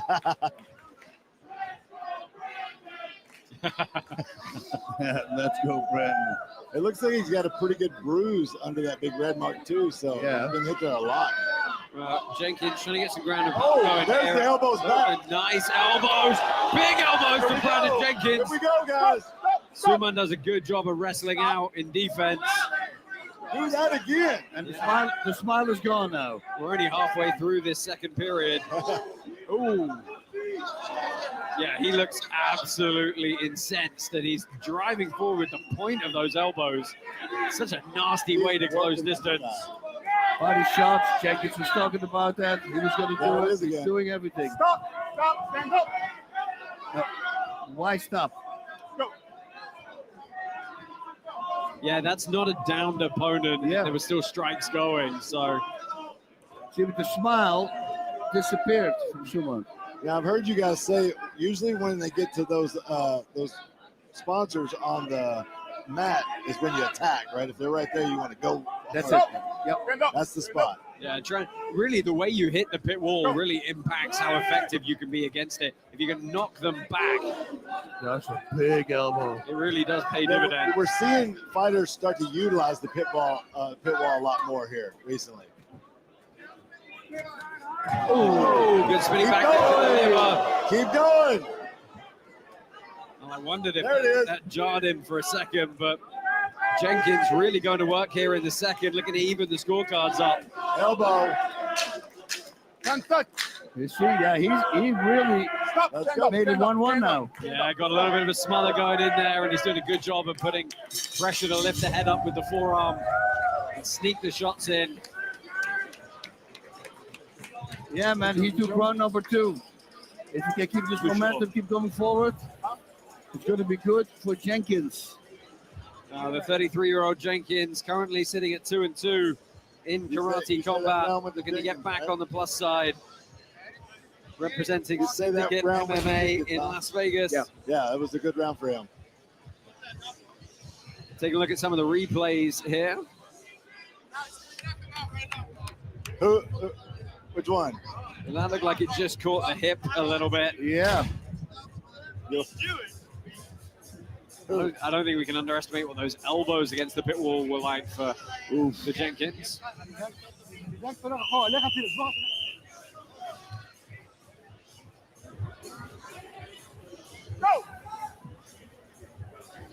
Here we go. This is usually where Brandon Jenkins picks it up, right? Oh, yeah. No, he's going to come. He's about to turn it on. His opponent walking down. He had a little trouble walking down. Yes. Yeah, and the other thing is the guys from that gym, they're always very aware of what's probably happening on the scorecards. They're not one of those gyms that's going to treat every round the same. They know when they have to turn it up and when they can maybe hang back a little bit. Yeah, that smile is definitely gone, and it's long gone. I mean, it's the second or third time we've seen him jump guard against the wall. No clue why.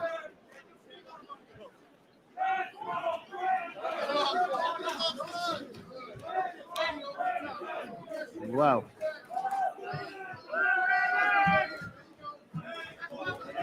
He's really working that body. Yeah, and he said he was going to do this, and lots of elbows. But whoa! Good dexterity to get the leg up there from Inshaw. There That we was go. great misdirection. He came in working that body, and then without even backing up, just kicked him right in the head. Well, not able to free his hands was Jenkins there. So unable to make the pit wall position pay. Look at that bruise on his side. Man, it's brown. Oh, yeah. Oh, that was nice. Oh, good left hook from That was a Suman. great hook.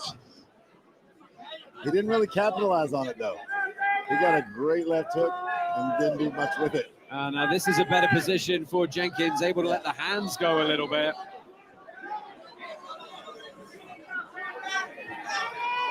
Did a great elbow. Wow. Some great elbows right there. Yeah, Suman still not down. Now he's a downed opponent, but it's not going to make much difference. It's just a horrible position to get stuck in. And Jenkins has just got to cause a big flurry here. There it is. There it is, the elbows. They Right said he to the turned it up. forehead. It's officially down.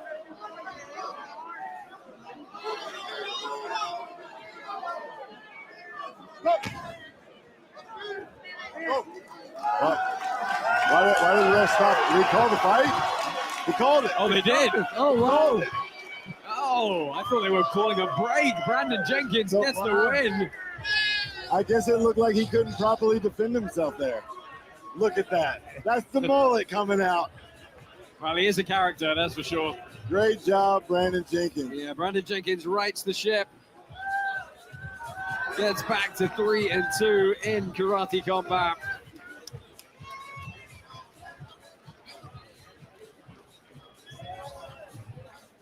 Man, he's fun to watch, right? All the time. Just does not care. It's just always going to be a scrap, right? Yep. It's always going to be a scrap. Let's take a look back at the replay of the finish. Well, good job he picked that other knee back I up. was You got gonna say to, yeah, the same you, thing. you got to keep one knee up at all times. Otherwise, you're considered downed as well. Yeah, it was very strategic. You could tell he was definitely thinking. Yeah, Suman just not able to find any sort of defensive guard posture on the ground there. Going flat on your back is not a defense. His knee was on his belly over there.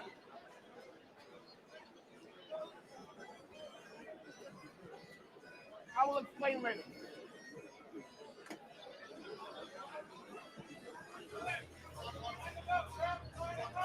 So we're just waiting to get the official decision rendered in the time keeper in. Go, fight. And we're going to get them both back to center if President Awesome can let Elad Suman go for a moment. Go. Good fight, buddy.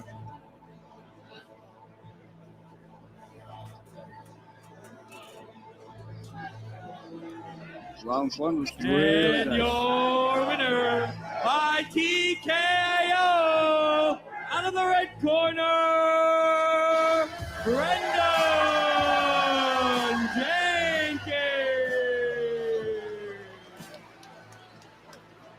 Jenkins. Brandon Jenkins, your winner by TKO. Hard fought, pulled his way back into that one after a slow start to the first round.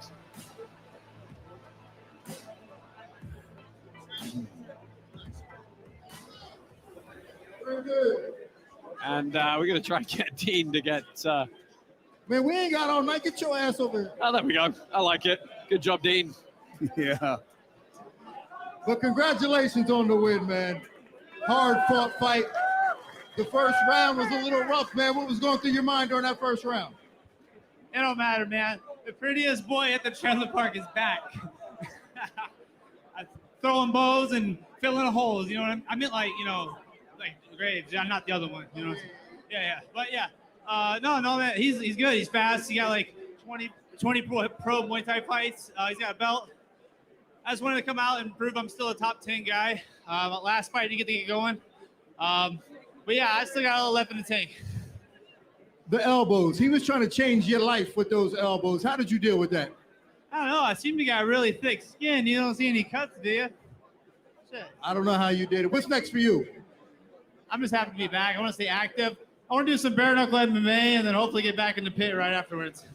Love it. Well, we can't wait to see you. You are always entertaining, always fun to watch. Ladies and gentlemen, put your hands together and make some noise for Brandon Jenkins. So Brandon Jenkins always looking to stay active here in the pit, and we love having him, don't we, Boss? Oh man, the very first time when he came to fight, I know what's this going to be, and then he showed the crazy cartwheel kicks and he started slaughtering people. I go, oh, I like this guy. The way he's in interviews, he's just a very relaxed guy. Wants to do everything. Wants to do Latvia. I'm actually going to set him up with Dave Leduc that he wants to do some Latvia because he wants to throw headbutts. He said. I go, okay. He just wants to get stuck in. It doesn't matter. That's the thing, man. He just loves to fight. President Awesome, what is it you were saying to Elad Suman, pit side there? If we take a look at some of the stats on the screen. You know, his first debut with us, he fought Joe Miyahara, a really good fighter. I felt he could have finished that fight, and I felt he was playing a little too much. I told him before this fight, hey, if you don't go out there and look for a finish, we're going to cut your contract. So I want to see you fight like that. Right here, I told him he fought like that. Although he lost, he will be back. He fought with his heart. He showed us who he is. We'll see him back very soon. Oh, good. Look forward to seeing him back. We've got see those nasty elbows again. That does it for our preliminary cards. Stay with us here at Karate. Oh, actually, I'm being told that Apollo is floating around somewhere with Bas, one of your favorite strikers on the planet. He's with Tyrone Spong. Oh! Yep, that's right. I'm with Tyrone Spong, and this guy is an absolute legend. If you know anything about kickboxing or boxing, you have to know this man. Now, this league is heavily on striking, something that you come from. It's your bread and butter. You're the king of the ring. How do you like this versus standard MMA? I think this is the future, 100%. I think it's very fan-friendly, a style that suits me. So hopefully you guys see me in the pit soon so I can entertain the fans. And that would be lovely to see you in the pit. We actually just started super heavyweight division, and we got a lot of big guys coming in. So it would be a beautiful thing to see you in here. I think everybody in here who knows anything about martial arts respects you highly, and we would love to see you in here. Now, this is a league that's ran by the fans, right? The fans help make a lot of decisions. They make decisions on rule sets, who gets performance bonuses. How do you feel about that versus the standard way? Well, they would have like a board or somebody figure out these things. I mean, there's, the future of fighting is changing drastically. Karate Combat is one of the leagues that's changing it. A lot of new fans, perhaps some don't know me yet, but hopefully they get to see me soon. And if it's up to the fans, I think once they see me, I'll be cashing a lot of bonuses. Hey, I believe it. This man is the absolute terror in the ring or pit, wherever you pit him. So we would love to see you. We would want you to enjoy yourself. You have a great seat. Enjoy the action. And thank you once again for embracing. Hey, listen, not soon. I'm going to go after this event again, sit down with President Awesome, Boss, everybody, and we're going to make it happen. We're going to make it happen. Well, you heard that. Boss Awesome, get the paperwork ready. This man is ready to make it happen. Back to Josh and the guys at the booth. Well, very conveniently, I am here with Bas and President Awesome. We're going to make it happen, guys. Listen, this guy's one of the best strikers we have in Holland, and that says something. Right? I mean, he's a freaking terror. His technique, I mean, everything is impeccable and very powerful. He's been knocking out people. I think he's got an 85% knockout rate. He's just a really great fighter. I've been talking back and forth with Tyrone for a long time about making this happen. It's more a logistical thing. Where is this fight going to take place? Where's the best place for this fight to take place? And we need to create movement in this new division of super heavyweights, right? So we're doing that now. I think we have some contenders for him, and we can see him in the pit soon. Karate Combat Holland, it is there. That does it for our preliminary card. Main card, 5 fights coming up next. Topped, of course, by that lightweight title fight between Shazabrin and Edgar Skrivers. Stay with us here for more action from the pit and our main card. What a knockout from Shazahid. Wow! I am the king of this place. Nobody can beat me. I love to fight, I love to compete, and just to test myself. In the main event, we have Shazahid Hind versus Edgar Skrivers. Big pickup, fireworks early on from Shazahid Hind. We're giving you purposely the hardest opponents we're finding right now. It's fight business. Anything can happen. As we watch to see which storylines elevate to the top of this sport, which people become the Khabibs and McGregors, you got to put Ring into that conversation right off the bat. Oh my God! Well, he's landed quickly here. And this fight is over instantly. No way! What did I say? What did I say? The king.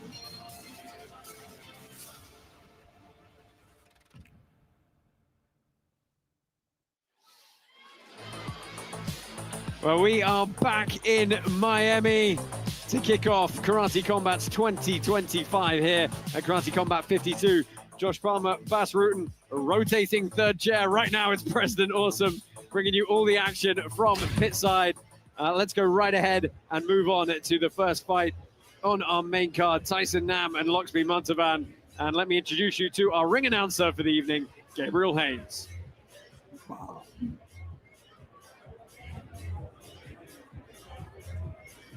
Ladies and gentlemen, welcome to the main card, live from Miami, Florida. Introducing first, fighting out of the blue corner, representing the United States of America,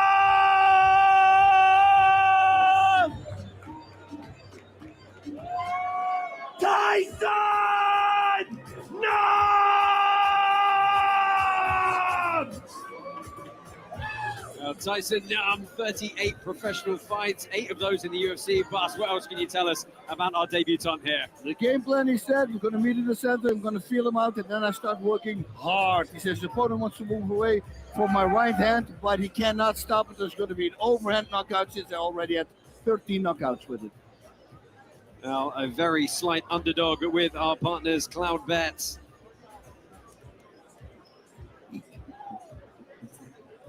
And you can see 41 years of age, had a pretty short training camp coming into this one. But he is extremely accomplished indeed. 23-14-1 is his MMA record. He did pick up a couple of knockout of the night performances in the UFC as well. Fighting out of the red corner, representing the United States of America, Loxby Montalban! Well, local support as expected for Loxby Montalban, 4-0, undefeated in Karate Combat, but Bas, it's a step up tonight. Oh, big step up. He says pressure, pressure, pressure, kick his arms, work the body. He will go full steam ahead, and he's looking for a spinning elbow after he gave his opponent a 1-2. I want to say that because that sounds weird. And this is what he wanted, right? He wanted to be on the main card. He chased me for it. He called me out on the microphone. I said, you want to be on the main card? Take this guy, UFC vet, 38 fights, 90% knockout ratio with his wins. I mean, let's see if he's 4-0 undefeated coming into tonight. 3 of those were finishes as well here. And it's kind of hard to say, hey, you can't have your shot, right? You're very right. This man has 6x the fights. That's enough. So let's see. Karate Combat 52 is powered by Hedera. The HBAR Foundation helps the brightest minds in Web3 take their ideas from on-brain to on-chain. Check out hbarfoundation.com to learn more. I've seen Loxby since he was an amateur. We called him couch potato because the guy doesn't train. He would just walk in and fight, and he'd win his fights. But now he's been taking this seriously. Now that he's at Karate Combat, let's see if it makes a difference. Yeah, Tyson Nam bringing a huge amount of experience and veteranship into this bout. He's 15 years the elder of Loxby Montalban tonight. 15 years older, but he's so lean and shredded. Laxmi still looks kind of like a couch potato. After this broadcast, I hope he hears that I said that. Why does Tyson look like he's smiling? Man, having fun. Maybe you heard a great joke. Maybe you thought it was very funny what Asim just said. Here we go. Even at 41 years old, Tyson Nam still very active. He's actually coming off a round 1 knockout win in July of last year. Had another one earlier before that in March. So still with the power, still with the desire to mix it up with these young guys. I love it. Striking and moving away. That's that overhand.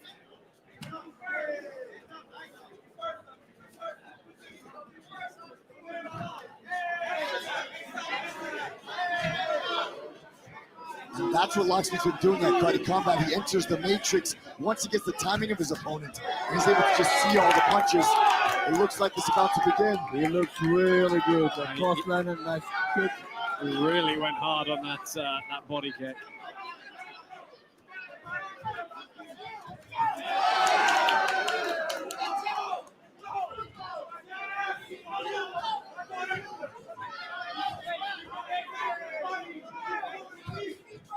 Where's Tyson Nam Cuts is looking away from him, right? He's looking to the side, like he's listening to the corner. Yeah, it's such a strange style. So bolt upright.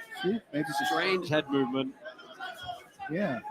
Like you say, he looks a little playful. He's kind of smiling. But Yeah. I hope Luxby's not going to turn around to see who's behind him because he's constantly looking behind him. And that's the trick. He tries to lure him in. Look, Laxmi looks good right now. He is working a lot. Tyson is not. I feel like Tyson is lulling him to sleep a little bit and waiting for that explosive technique, because he has that powerful right hand. I mean, this is a beautifully technical fight. They're both like defending well at the same time as striking well, and there's technique permeated through all of it. It's like you miss by a little, I miss by a little, but like in a good way. Yeah, this is too crazy. He's looking great for a man with 6 professional fights versus 38. I mean, unbelievable. I love this fight. with the hands and he's hitting you with leg kicks.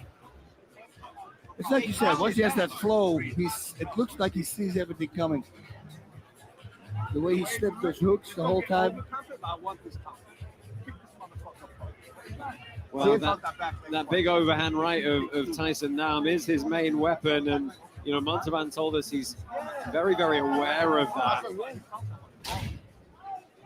And Nam really makes no secret of it either. Let's take a look at some of the replays. That was a really nice low kick. And to the back of the leg. That's the thing. Nobody conditions the back of the leg.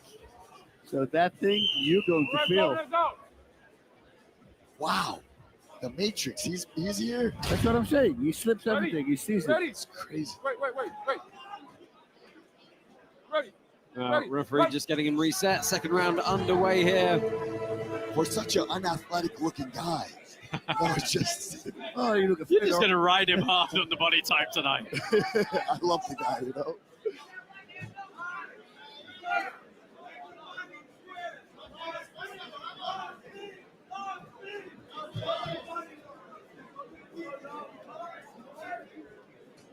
So Nam continually measuring with that jab. Switch of stance from Montalban. Look how disciplined he is with that left arm, right? Because he knows that right hand is the powerful one.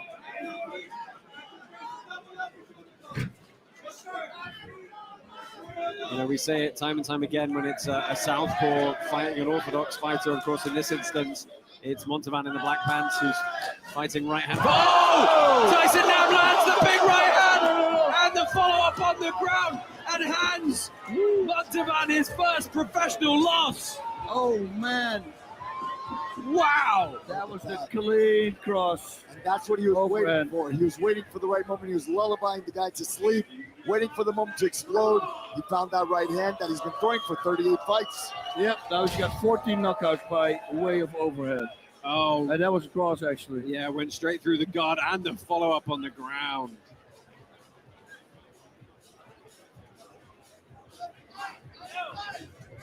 Oh, he covered and it just found a way through. Tyson. Wow. Boom. Oh, the follow-up really sealed it.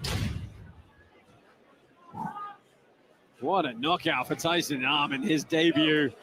3 first-round right-hand knockouts in a row for him now. And, you know, luckily Montalvan not seriously injured. He popped straight back up after a couple of moments. You know, it's one of those things. You zig when you should have zagged, and that's the thing. that. The rest of the fight, he was doing great. You make one mistake, you know, that's the sport. And your winner by knockout out of the blue corner, Tyson! That's experience, ladies and gentlemen. You can't sleep on experience. There's a big mouse starting to form under the left cheek of Luxby Montalvan now.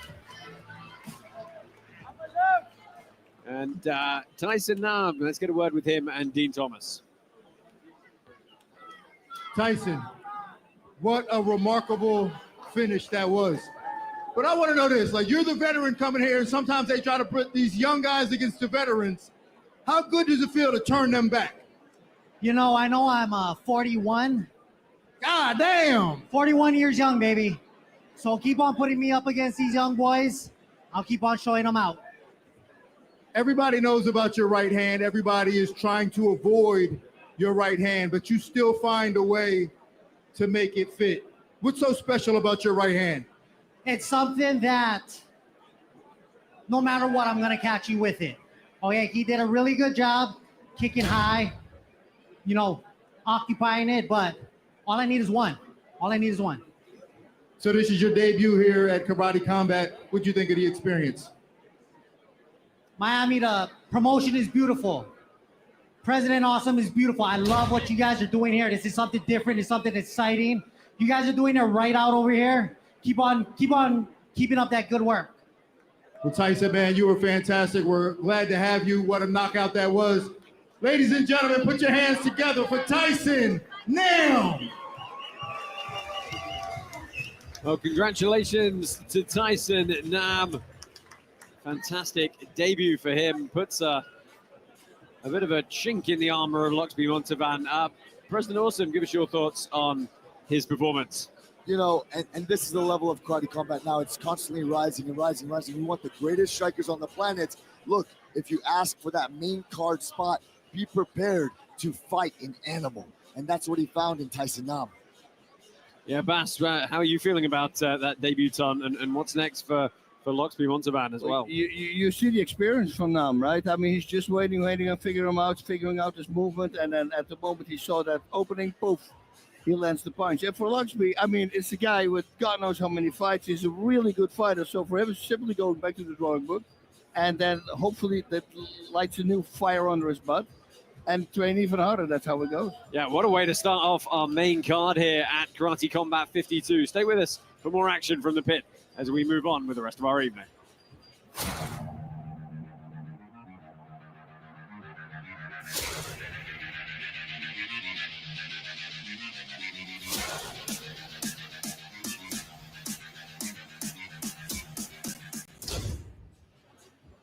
Well, this one's been flying under the radar a little bit for us in our build-up tonight, but it's it's an exciting one nonetheless. Ilias Kamzin and Lucas Martins, Russia taking on Brazil in our next bout here. Ilias Kamzin, the 33-year-old, Bas, what can you tell us about him? He's a new signing coming over from Russia, and he's a training partner of Peter Yan. Well, he said that his opponent has great calf kicks and a great left hook. Ooh, so he's got to watch out for that. So he will close the distance, and he's going to stay on the outside. His opponent is going to close the distance. That's what he expects, and that's why he's going to stay on the outside. He's going to figure him out, and once I figure him out, then I will start fighting, and I use a lot of low kicks. And he's taking on Lucas Martins, who, of course, extremely experienced as well. 22-7 is his overall record. 7 of those fights in the UFC. He's the Brave FC champion. Again, a lot of experience coming in. Yeah, this guy's an animal, man. I mean, he's got a lot of knockouts. He will come out immediately, and he will start to try to knock his opponent out. He would love to have actually for this particular fight a body shot knockout. Maybe they say that because they're sitting in front of me. 100% why they say it. I go like, dude, yes, sign me up. Well, YouTube, we've heard you. I know you want to see more of Dean Thomas in the commentary booth as well. So we'll see if we can make that happen for you in the upcoming bouts. But let's go ahead and walk these two fighters. This is Ilias Kamzin and Lucas Martins.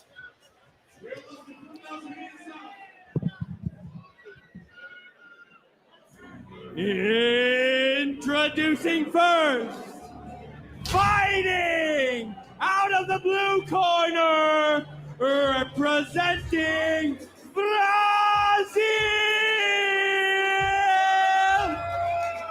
Lucas Martins.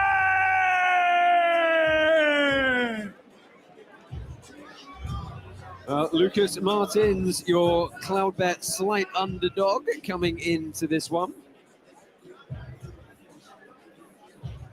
36 years old, it's his debut tonight. He is, of course, a Muay Thai fighter, typically speaking, but a very experienced veteran as well. Born originally in Monte Claros, just outside of, or on the outskirts in Brazil. You know, this guy's been historically extremely active. He once fought 12 times in 14 months, winning all of them, and that was his route to get into the UFC. Fighting out of the red corner, representing Russia,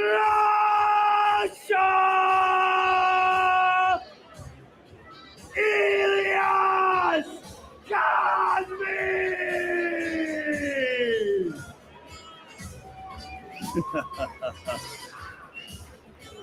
Well, having some fun with it is Ilias Kamzin.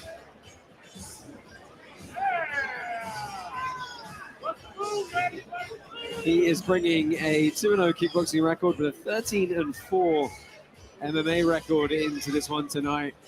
And I can tell from here, he looks, well, he's 6'3", so he's going to have a significant height advantage coming to this one. He is your slight favorite with our betting partners, Cloudbet. Dude, this guy is really good. Comes in, you're going to watch. It's a very gentle guy. When you look at him, he's with a smile on his face right now. But boy, he can turn it on. Yeah, he's had a little bit of a rocky past the last couple of years. He's 2-2 in his last 4, coming off a decision loss back in September. Hoping to make amends and start afresh here with the promotion. Cloudbet.com is the official crypto sports. Oh, sorry. They are, of course, but so is Up Only Gaming. We've launched a new L2 blockchain called Up to let you and other projects and sport leagues white label, customize, and launch their own native iOS and Android apps for free. Ready to level up? Visit up.rodeo to learn more.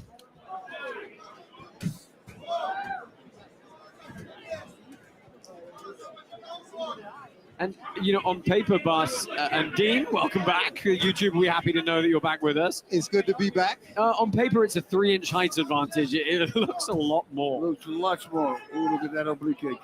Oof. That was fast and hard.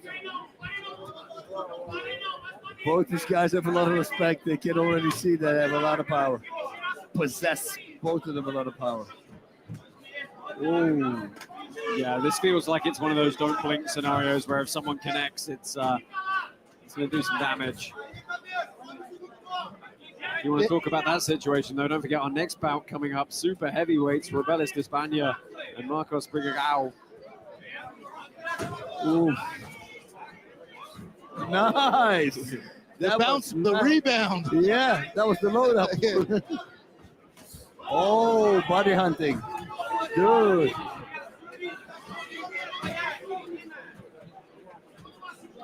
And he said if he wanted to go for a body shot knockout, that was a good shot there. I love that. Ooh, ouch. Gonna feel that tomorrow. Kamzin doing a good job of just extending his lead hand out. He's already the taller man. It gives him more long presence. Oh, look at that. Beautiful uppercut to Yeah, he ate a shot there. Rocked briefly.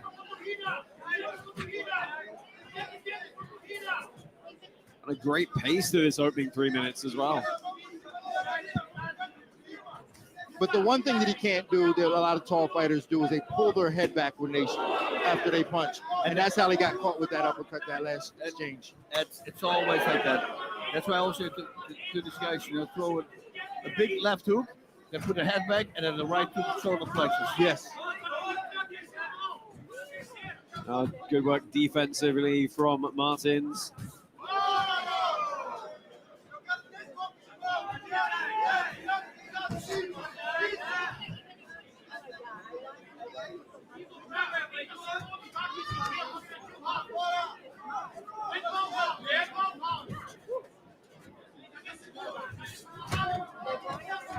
Man, he used his left arm really well. Oh, big kick to the body. Firing that rear leg. Final 10 seconds here. 10 seconds. Oh, nice. Oh, good timing on the side kick. Sends his opponent tumbling back. Oof. Wow. Josh, I heard there was a conspiracy that my seat was purposely given a shorter seat. That's hilarious. Is it? I just want to let everybody know that was an oversight.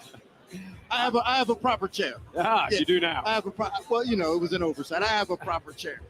Well, apparently that's a YouTube commenter's conspiracy coming in. Of course, we do appreciate all your engagement on social media. That is why this show is, of course, completely free to view on YouTube. Thank you for joining us and participating in the Karate Combat ecosystem. Always nice to hear from you. Head kick. Oh. I like that when Marcus fell backwards and he came back and he gave him a cross right over. Yeah, that was beautiful. That was cool.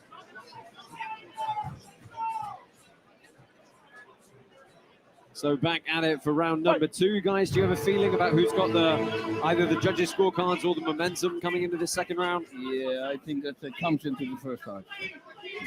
Oh, beautiful back kick. Yeah, Kamzan's doing a really good job of using his lead hand. I'd like to see him use his lead leg as well to keep that length even extended. Yeah. Straight kicks, man. Look at this. Yeah. Oh, good timing on that one. Yep. Oh, you see, that's why you set it up. Look at this.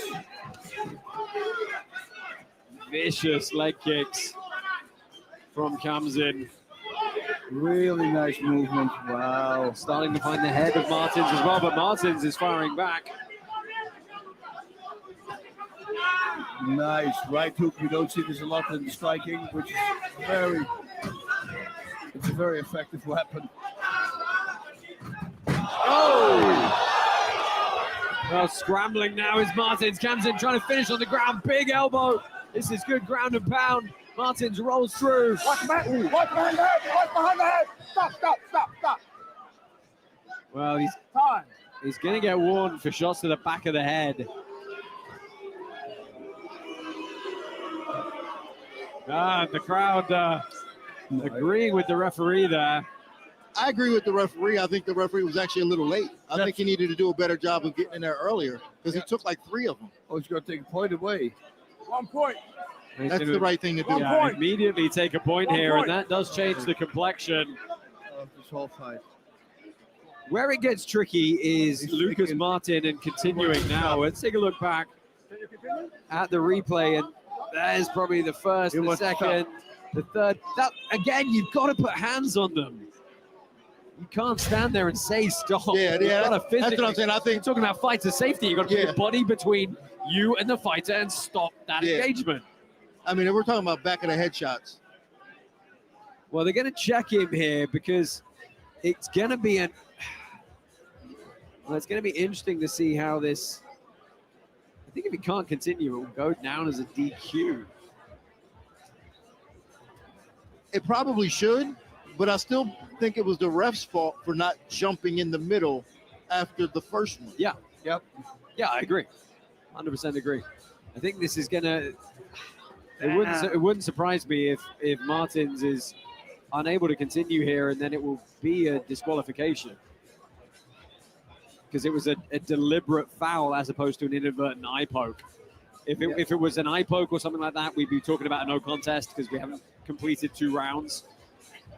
Martin is also limping, so I think some kicks also went through really hard.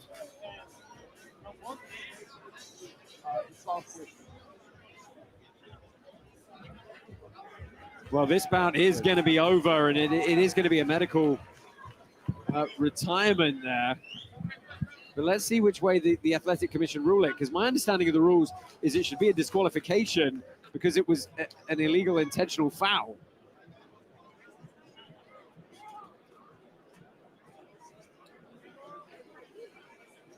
Yeah, I feel like it was illegal. It was intentional, but I don't feel it was done with malice. No, completely. I would 100% agree with that I don't think assessment. we should come down to.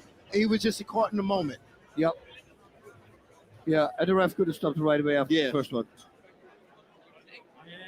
Your winner by disqualification out of the blue corner, Lucas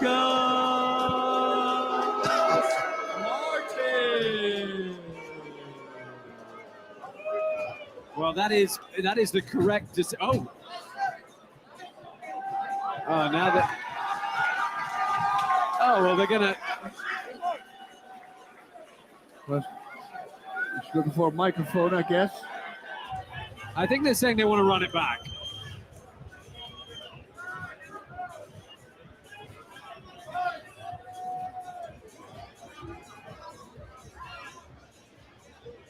As they have a conference right next to us. See if we can listen in. Super microphone underneath. Right. I mean, I'd be curious to know what they're talking about. I think they're probably talking about running it back. Yep. And getting a repeat here.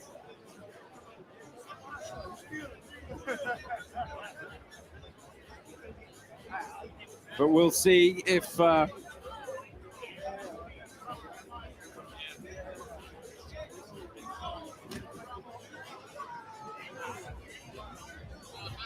Awesome. Could you fill us in on what that conversation was about? Right now, in Portuguese, he was telling me, he's like, look, I met him at a catch weight. Let's do this fight again. Let's do it fairly at my weight and no elbows to the back of the head. So he wants it again, immediate rematch. Well, that's what we thought it would be. Wants an immediate rematch at the correct weight class, not a catch weight. Guys, I think we'd like to see that, right? It was a nice even fight up to that point. It was a really good fight. I was very impressed with both these fights, and especially I was very confident. The way he used his reach is really good. So I wanted to see this keep going. Yeah, and I think you summed it up very correctly, Dean, in that it wasn't malicious. It was just, it's one of those things. You flurry and you just you get caught up in it. Got caught in the moment, saw a downed opponent, saw him weak, and just do probably 4 too many elbows. Right. Yeah. Well, let's see. Let's see if we can restore balance here as we move on to our final 3 fights of the evening, but they are all absolutely outstanding matchups. Don't forget, the DeLorean DMC token presale is now live on republic.com/DeLorean. Don't miss your chance to be part of the future. Go to republic.com now. And before that, we are going to check in with King Apollo one more time. He is pitside with former UFC champ Aljamain Sterling. All right, I'm pitside with Aljamain Sterling. The Funk Master is in the building, baby. Somebody who was actually a Pit Submission alumni. Somebody who, you was in one of the first ones as well. You're sitting here, you're enjoying yourself. I see you pitside. You're laughing. You're cheering on the fighters. How you feeling tonight, boss? I'm feeling great, man. I got that Funk Harbor on deck. Let's go. And well, listen, what do you feel about that last fight? It was a crazy, crazy finish right there. What's your thoughts? They should have just let it go. They should have let it go. Let him take his time, see if he can continue. If he wants to continue, let them fight. He looked like he wants to still compete, so let him give the fans a show. Yeah, I agree. Now, listen, like I said, you were in Pit Submission before. When are we going to see the Funk Master come back to the Pit Submission series? Where's that scene, man, baby? I see where we at. I see him. I see you over there. I need to come back to the pit. Let's get it going. Let's get it going. Awesome. You heard him. Let's get Aljamain back in the pit. We would love to see you again, Funk Master. We appreciate you coming by, showing love, brother. Thank you. Thank you, guys. Thanks for having me out. Enjoy the fights, baby. Let's go. Karate Combat. Let's go. Nice. The Funk Master. Yeah, Aljamain Sterling always a fan here at Karate Combat. Of course, these are some of our contestants from earlier in the evening. Pit Sub, we had a good 3 matches earlier, but we will try and bring you some more entertaining grappling bouts. But right now, it's all about the striking. Next up, Robelis Despania and Marcos Brigagao. Join us again very shortly after word from our partner, DeLorean.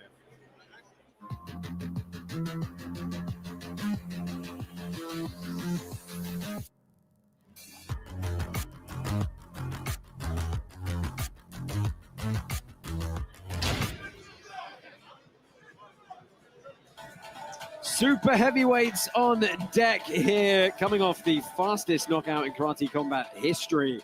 Robelis Despania takes on newcomer Marcos Brigagao. And Vas, we'll start with the newcomer, Marcos, 17-7 pro MMA record. He has 12 wins by knockout. He's got a lot of experience at the top.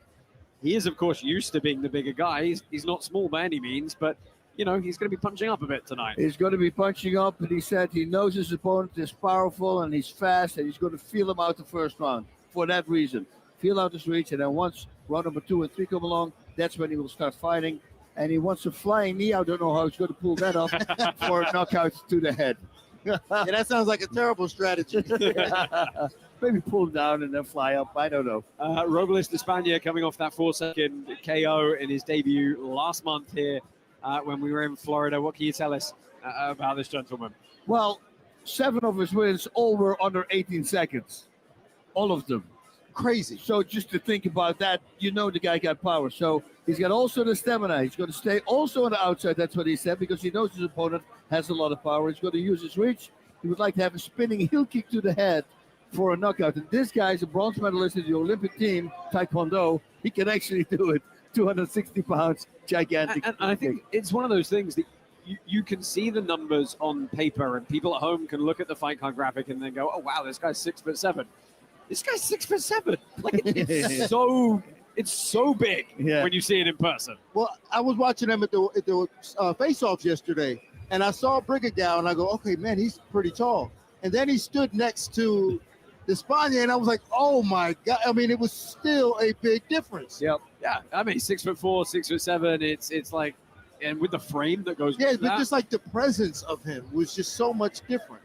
Yeah, it's going to be quite the contest. Let's go ahead and walk these two fighters. This is Robelis Despania and Marcos Brigagao.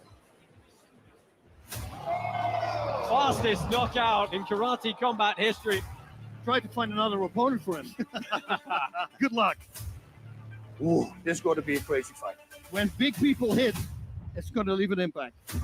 Robelis Despania, every single win he's ever had has been under 18 seconds. Nunca salgo a buscarlo así tan rápido, pero bueno, salen, ¿no? This man's power is remarkable. Meu nome é Marcos Brigagão. Meu cartel no MMA profissional são 17 vitórias e 7 derrotas. Independente se for do segundo ou terceiro round, eu tenho certeza que vai ser nocaute. Venho aqui mostrar essa ferramenta de trabalho para você. You have 2 very experienced athletes going at it.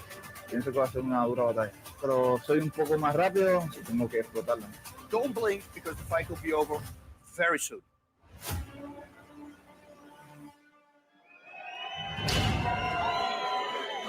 Ladies and gentlemen, in the Super Heavyweight Division, introducing first, fighting out of the blue corner, representing Brazil, Marcos Brigagao. Well, Marcos Brigagao makes his way to the pit here. One thing he may have that a lot of people aren't counting on is, for a long time, for many years, the main training partner of Alexander Volkov, who of course is 6'7". Yeah. So it's not actually a figure he's completely unfamiliar with. That's actually a really good thing. I didn't know that. Yeah, that's going to be very helpful. Yeah. Volkov is a really great striker as well. And you can see he has Jordan Litterback, KC fighter, in his corner as well. at 28 years old, brings in that 17-7 record with him. He actually has a huge knockout rate. 71% of his wins have come by knockout. And introducing his opponent, fighting out of the red corner, representing Cuba, Robles de España.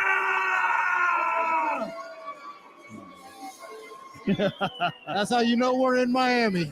Yeah. Wow, Cuba really? representing tonight, Robles de España. The big boy is his official nickname. And he's a big boy.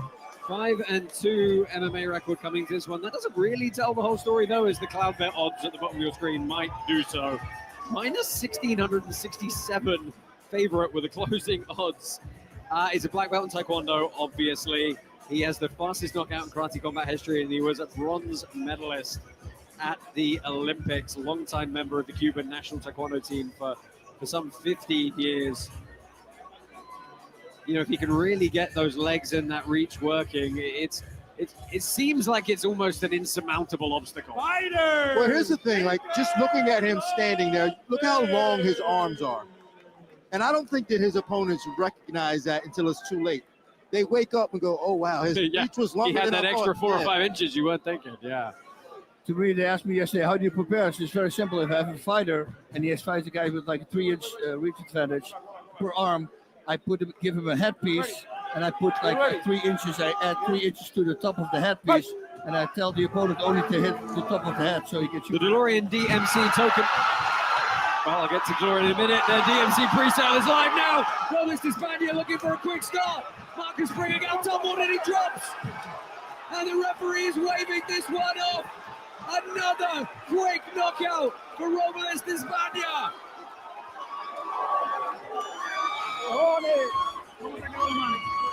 Wow. What was that, 8 seconds? Well, I was in the middle of, our ad read at the start. in the middle of an ad, and but so much for reading for the first round and trying to figure him out for the first round. Right? Yeah, he should have moved backwards immediately. Well, I'm sorry, guys. I'm going to have to rely on you to recap the start of that exchange because, well, you know what? Let's look at the whole fight. Let's just look at the whole fight again. The whole 8 seconds. So here we go, coming out. Oh, and he caught him with a little shot, and then it's just heavy clubbing hands. Yeah, he just pretty much knocked him around like a pinball machine. You know, one thing we didn't touch on, Robles, he said this is the first fight camp he's had that was 100% karate combat focused. And I think, you're seeing it now. We went to work with the hands. Hands in Taekwondo are not a thing in sport Taekwondo, right? They don't score. That's why they fight with their hands by their legs. But boy, when you can do that, why, why bother using the legs?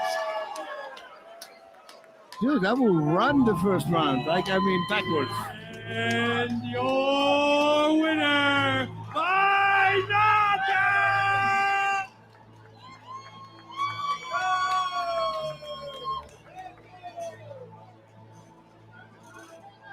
And your winner by knockout! Robles de España!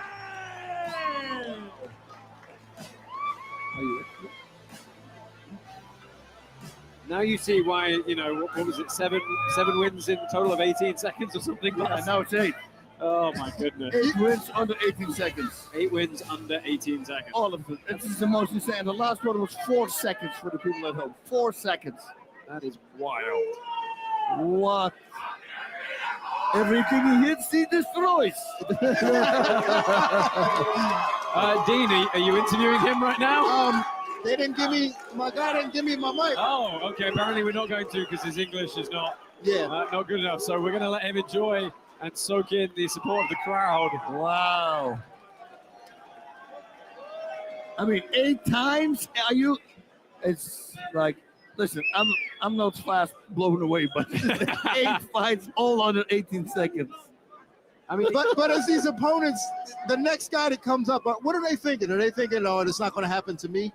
You can't be thinking that. By now, there's very documented evidence Yeah, that it will happen to you. You got to get out of the first 18 seconds.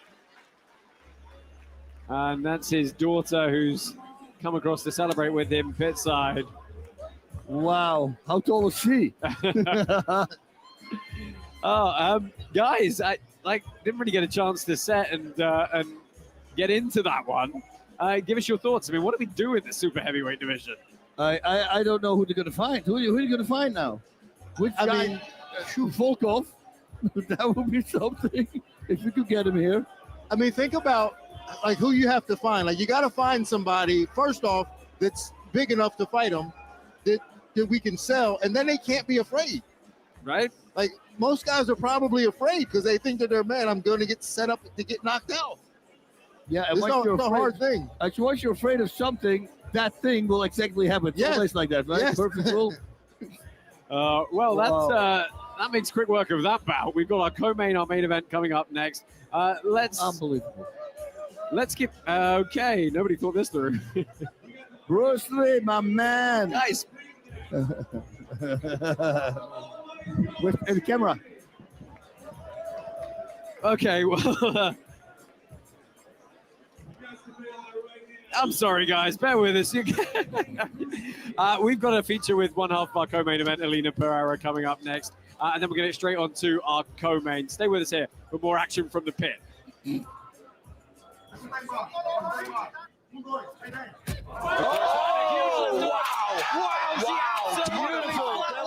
Steve Begley and the flurry is really not necessary.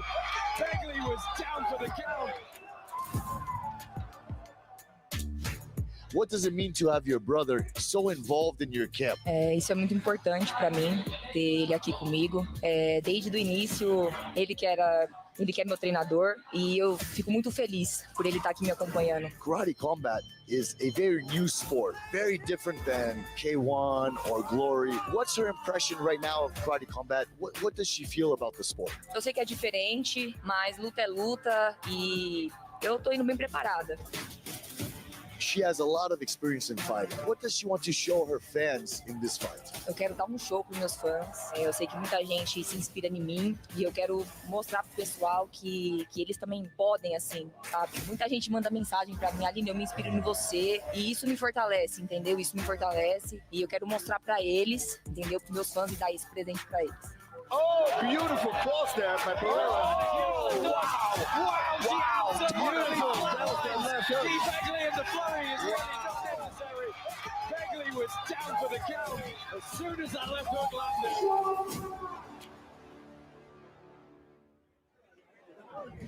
All right, now, if you didn't know, CloudBet is the official sponsor and official sports book of Karate Combat. Now, listen, you can go in there and you can deposit over 40 crypto tokens in order to vote on your favorite fighters. Make your bets live now at cloudbet.com. Now, if you go there, you can also use coins like the newly minted Trump coin that just came out.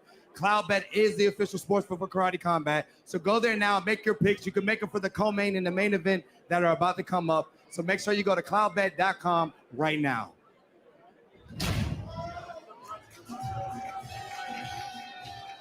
So it is time for our co-main event. Alina Pereira taking on Amanda Torres.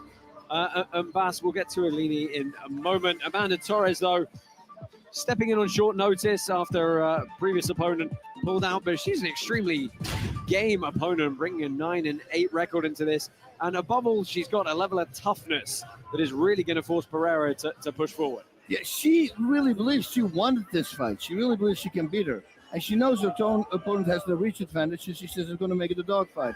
I'm going to go in there. It's going to be dirty boxing, knees to the body, and lots for a spinning kick, just a back kick, not to the head, to the body for the knockout.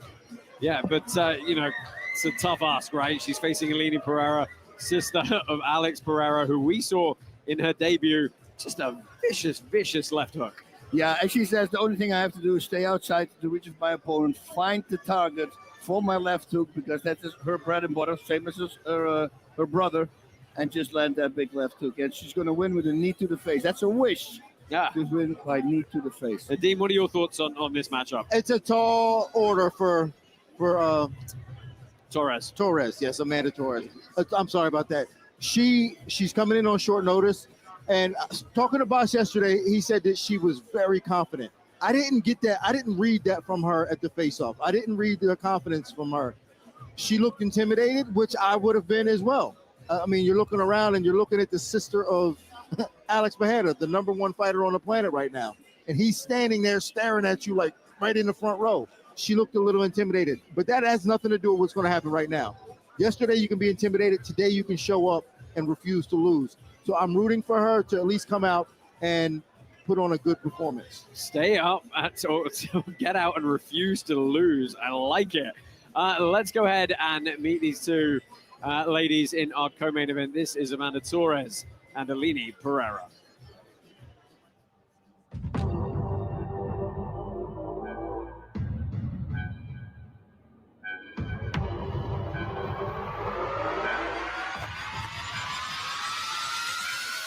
Meu nome é Aline Pereira, eu sou do Brasil, São Bernardo do Campo.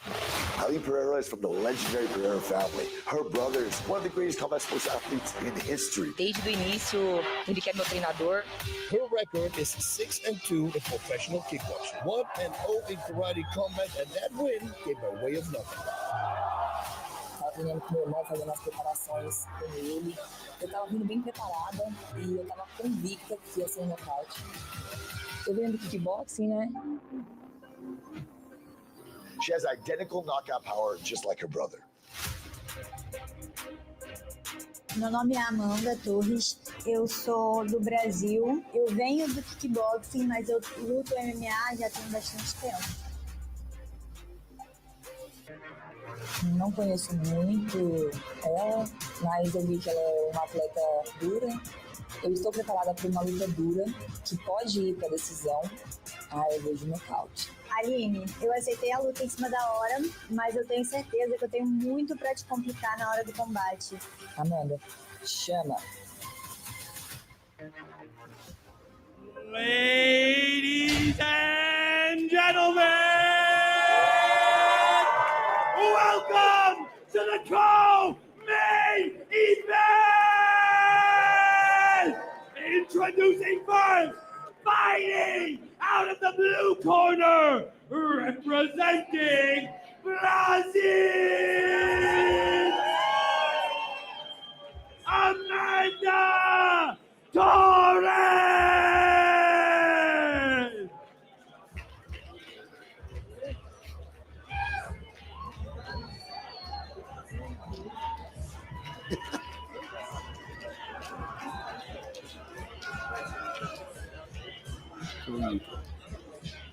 So Amanda Torres makes her way to the pit corner here.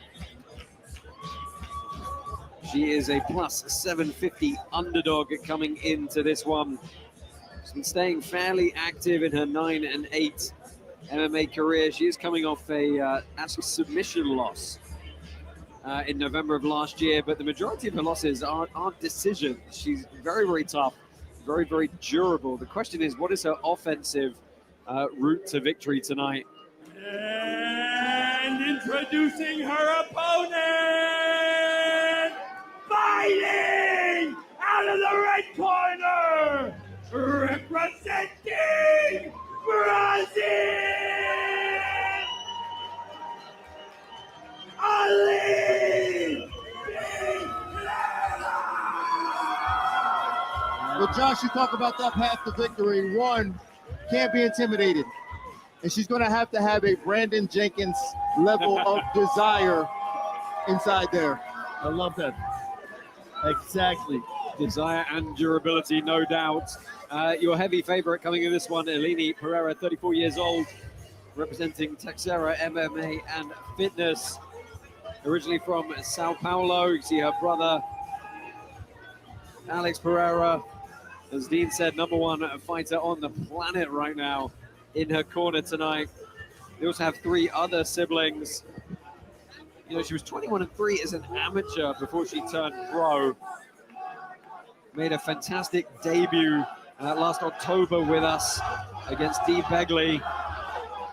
That left hook, signature family left hook. Getting the job done there. Well, CloudBet.com is the official crypto sportsbook and casino of Karate Combat. Whether you want your money on the fights or football, or you enjoy a bit of live blackjack on your phone, don't just bet on crypto. Bet with crypto at CloudBet.com. All right, now let's see. It's getting very quiet in here. A lot of anticipation building up to this one.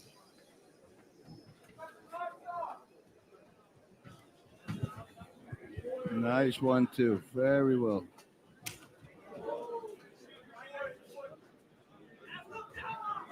Beautiful jab. Wow. And because she's not blading, that's a power. Straight. Yeah, looking to try and use that reach advantage. She's the one pressing forward at the moment, and a lot of snap on those kicks coming up quick. Good defense thus far from Torres, though. Well, that's the thing, right? When you're just being defensive, you can be defensive. It's when you start opening up where the holes start to present themselves, and that's where Eleni, I think, will find her best opportunity.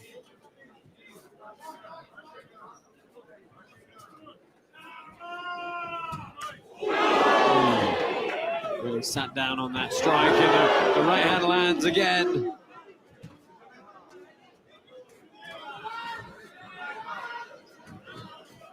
Ooh.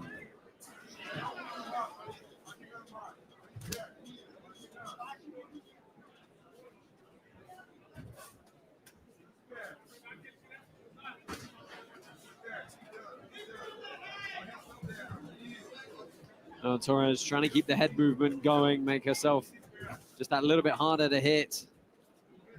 Yeah, I will give her that. Like, she's doing a really good job of circling away from the left hook and staying in good position.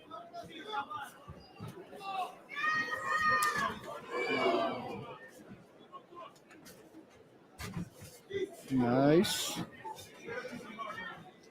It's just going to be tough for her to find her way inside that range, at least without taking some damage on the way in. A lot of strikes being thrown, but they're from well on the outside here.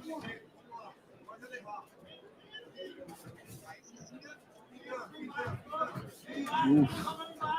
Beautiful straight punches.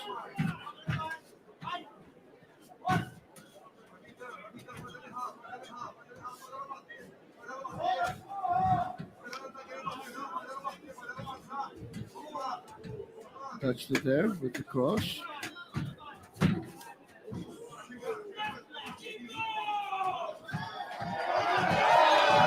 Well, we're into the final 10 seconds of this round. It's gone by very quickly, but first really good bit of offense from Torres here. And that's a confidence booster. As it should be. Yes. I mean, a much more even first round than certainly any of the odds would suggest. And if I'm Torres, I'm going back with a moral victory. Like, hey, I belong here. I can win this. I belong here. But the biggest difference between the way they were throwing strikes is that nothing had landed significantly.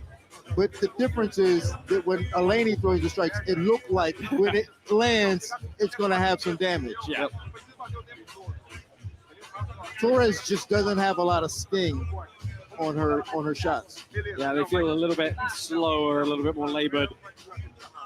A little bit more arm punchy too. Right, and of course the problem is she has to cover a lot of distance to even get them in range first. That's why you want to rotate, so you got a little bit more power, length.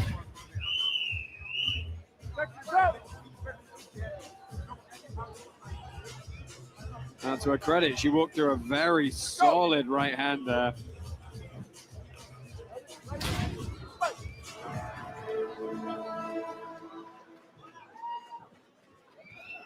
Pereira back with the center of the pit here.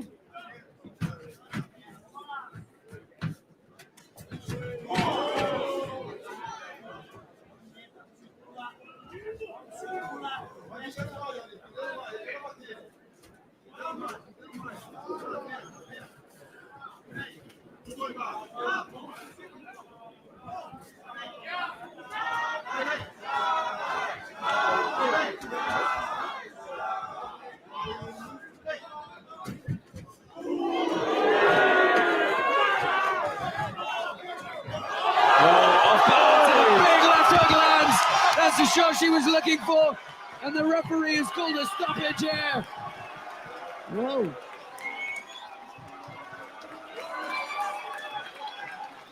That was a quick stoppage. I think maybe a little bit quick. I think so too. Yeah, I don't think she was that hurt. Yeah, I mean, let's see a look back on the replay. She sat her down very nicely with that left, and she was flowering on the follow-up. But the referee did jump in very quickly.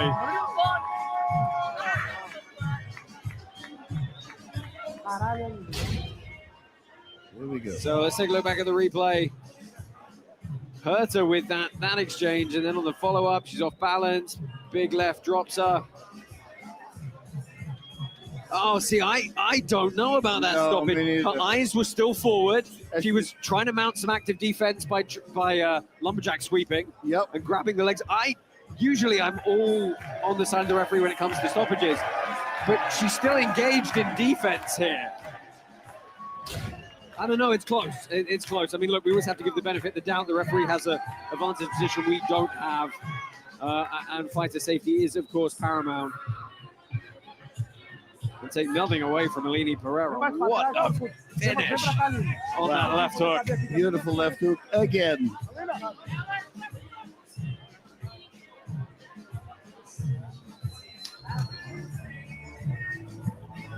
Go! Fire!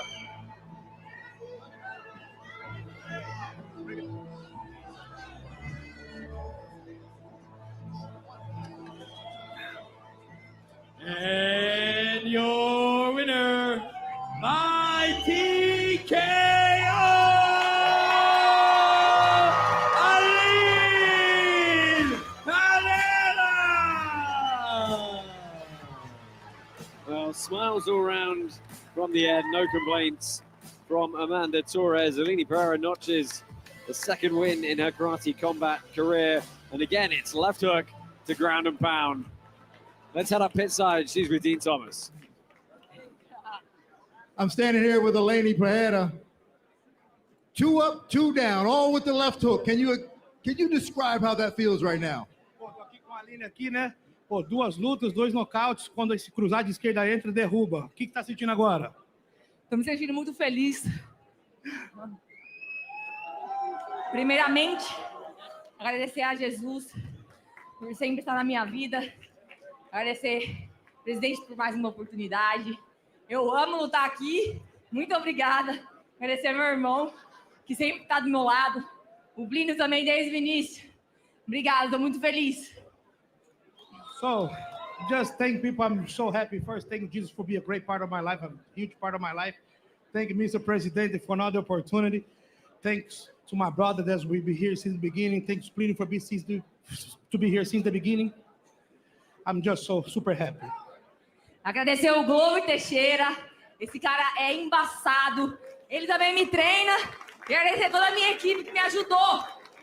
Cannot not thank Glover Teixeira. He's the man. Been training with him. Thanks to all my team. Thank you so much, guys. Well, this is for her, the man, Chama himself. How proud of you are of your sister? Oi, vamos perguntar para o Chama ele mesmo aqui. Quão orgulhoso que você tá de ver a sua irmã aqui? Não, muito feliz, né? Pô, a gente está vendo os 2 eventos aqui, as 2 lutas dela, pô, foram um show. Eu acho que todo mundo tem a ganhar, pô, todo mundo que está aqui presente, todo mundo que está assistindo, né? A minha equipe, com certeza, que está dando todo o suporte para ela, né? Então tá todo mundo feliz. Man, I'm super happy to have her here, to make her be part of this. We're happy. I think the crowd is happy. President is happy. My team is happy. They give us great support, so it's incredible. When are they going to put a belt around your waist? Quando que eles vão colocar um cinturão na sua cintura, Aline? Não sei. E aí, presidente? Me fala aí. I don't know. What's up, Mr. President? You tell me. Let's find a worthy opponent. You know, the last champion, she retired. Maybe she'll come out of retirement for this fight. Well, I know one thing. We can't wait to see you fight again. Ladies and gentlemen, make some noise for Eleni Pereira. Thank you, guys. Well, thank you, Eleni, for another great performance. Abbas, give us your closing thoughts on on her performance? Well, we knew she was going to land the left hook, right? And she did again. I think the straight punches, everything looked beautiful. She was sharp. I think your opponent did really well in the first round. I do think, yeah, it could have gone on a little bit longer because she was still intelligently defending herself. But doesn't take away anything from her because she's crazy good. Yeah, let's hope we can find someone for her to face. I mean, you know, we've got a good depth, a lot more depth than a lot of promotions do in our women's divisions. We're obviously on the hunt for more. So we'll see if we can stack this out, give her some good opponents moving forward. But next up, it is time for our main event. And this is your main event package. What's up? Oh, what a knockout from Shazahid. Wow. I am the king of this place. Nobody can beat me. I love to fight, I love to compete, and just to test myself. In the main event, we have Shazahid Rind versus Edgar Screevers. Big pickup, fireworks early on from Shazahid Rind. We're giving him purposely the hardest opponents we're finding right now. It's fight business. Anything can happen. As we watch to see which storylines elevate to the top of this sport, which people become the Khabibs and McGregors, you got to put Rind in that conversation right off the bat. Oh my God! Well, he's landed quickly here, and this fight is over instantly. No way! What did I say? What did I say? The king.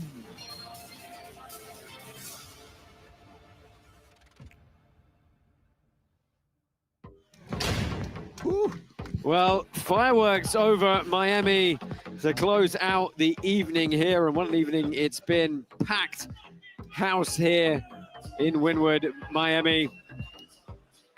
It's been a long road to get to this point. We've had some absolutely stunning knockouts, some real wars of attrition. But right now, we're going to do the fun thing and crown one of those champions. It is the lightweight belt. Edgar Screevers taking on Shazahid Rind.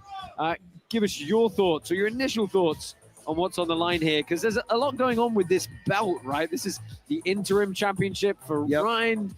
Luis Roca has been injured. He's the official lightweight champ. Edgar Screevers is a former champ. a lot of champs in there. You know, listen, Edgar Screevers says he's back. He says, listen, first of all, he's an animal. We're always talking about he had a great training camp. He also has a great opponent, he said. But he has weaknesses. I'm going to exploit those weaknesses. And for the rest, it's going to be very simple. I'm going to smash him. Those are Screevers' words. I mean, Edgar Screevers, of course, a multiple-time karate combat champion in his own right. Part of the question is he going to be able to deal with the height disadvantage that comes with facing Shazahid Rind, who is tall for the lightweight division? He is very tall for his division, yes. And he also had a great training camp. And he worked with the coach who worked 5 years with Screevers.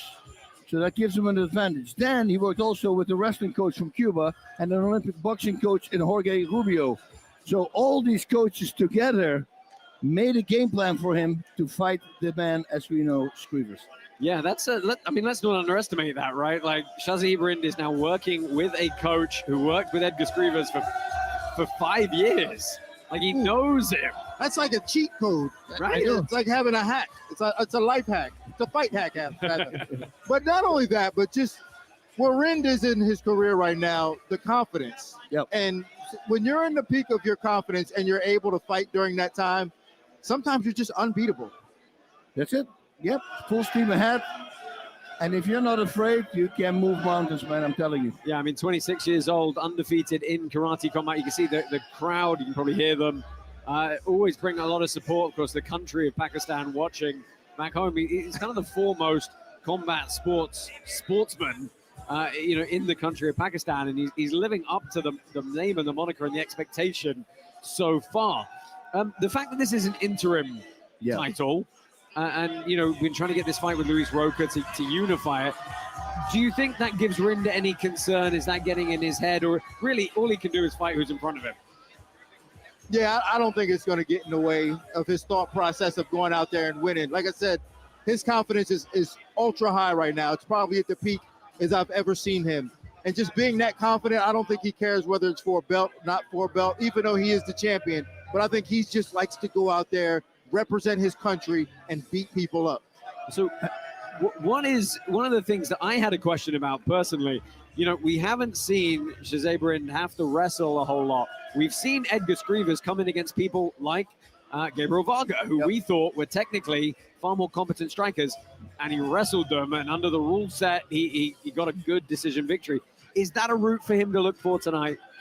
Yeah, well, that's why he worked with the Cuban wrestling coach Richie Lewis, you know, for the wrestling, because of course they're gonna expect Skrivers to go for takedowns, because once you let a takedown or an overhand right or a roundhouse kick, they all look kind of bit the same as a setup. So once you land a takedown, you're inside the head of your opponent, because now he doesn't know what it's going to be. It's going to be a hand, it's going to be a kick, or is it going to be a takedown? So yeah, hopefully he can stop the takedown if this happens, but I guess we're going to find out. But we are going to find out indeed. Title fights are always fun here at Karate Combat. 5 3-minute rounds going on the clock. This is your main event of Karate Combat 52. It is for the lightweight title. Shazaybrin and Edgar Skrivers.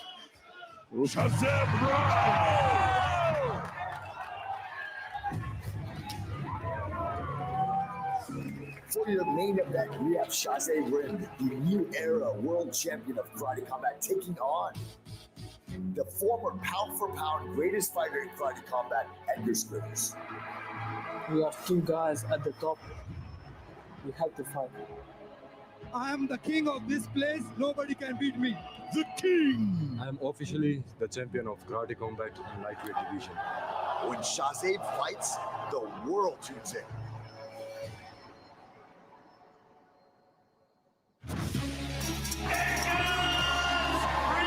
I became a champion by knocking out Rocha.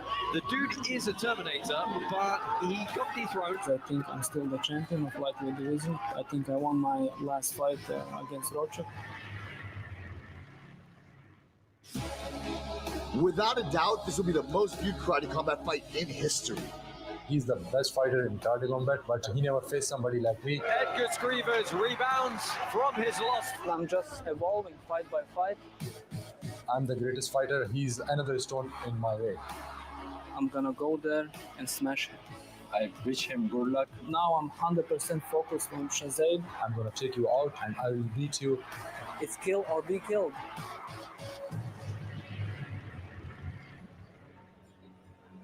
Ladies and gentlemen, the moment you all have been waiting for!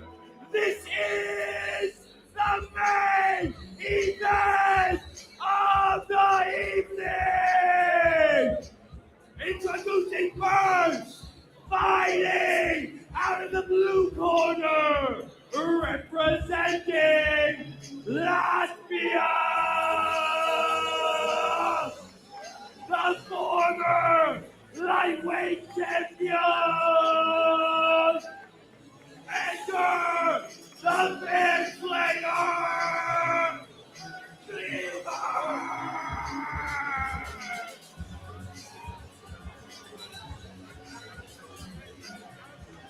And we welcome once again to the pit the Bear Slayer, Edgar Skrivers, former 3-time Karate Combat champion. Did his camp for this one at TK MMA out in Dubai.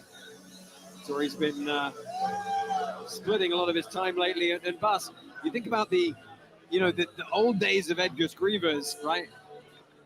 We called him this Terminator. He would come forward. He was emotionless. He would just smash everybody in his path. And it's been a little bit rocky for him lately with the loss to Luis Rocha and then the doctor stoppage cut last time out to Ruslan Satyev. And let's not forget, he's kind of the old school belt. He's not fought under our new rule set with the thigh kicks, with the elbows. But he loves it. He says the old school is new school for me. I always thought like that. He's a Kyokushin guy where low kicks are to the thighs are legal and knees are legal. The elbows. That's going to be a big difference in this fight because he's not used to fighting with elbows. So let's see what happens. If he can land some of them because of the height of Shazade, but maybe if he takes him down, puts him against the fence, the wall, then rain down those elbows.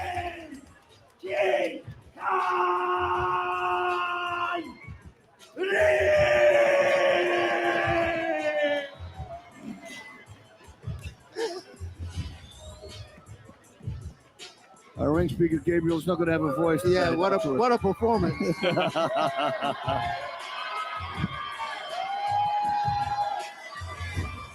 All right. Yeah, nervous for the fight.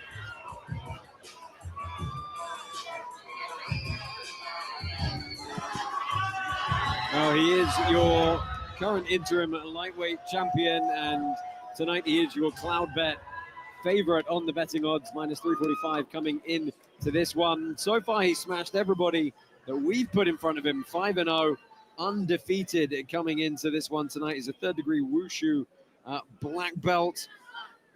His overall wushu and kickboxing record prior to Karate Combat was 75-4.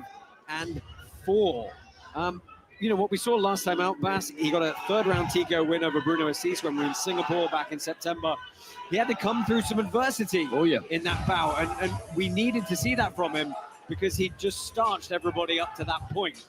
But that was a good fight for him, and I think it earned him more fans as a result. I think so too. I mean, that shot that freaking Assis landed on him, dropped him, and he was on the ground. And then on the ground, when Assis was on the ground, he also kicked him in the face, which was actually an illegal kick, but it was not intentional. But still, it was full in the face, and I thought, oh my God, this is going to go wrong. But he overcame, and then he started taking over round number 2, and in 3 he finished him. Well, Karate Combat 52 is powered by Hedera. The HBAR Foundation helps the brightest minds in Web3 take their ideas from on-brain to on-chain. Check out hbarfoundation.com to learn more. So Touch the Gloves underway. Golden belt and golden gloves for our current interim lightweight champ, Rind.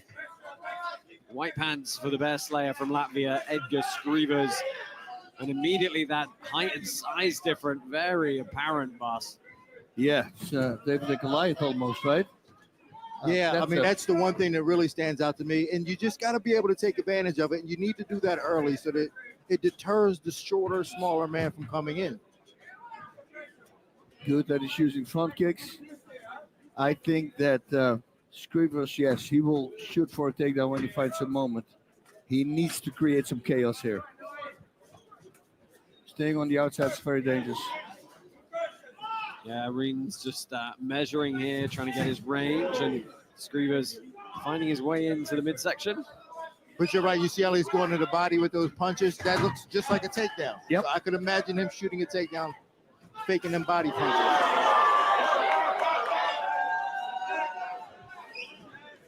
Yeah, that's a good one.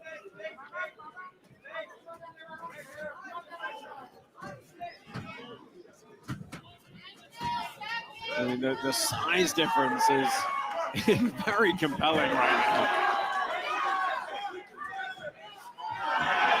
Misdirection from Rind, starting to back Skrivers up, and Skrivers has to circle. I'm sure he would like nothing more than to notch one for the Karate Combat veterans and derail the hype train behind Shazib Rind. Yeah, that puts him right at the #1 spot again if that happens. Yeah, a rematch with Roca.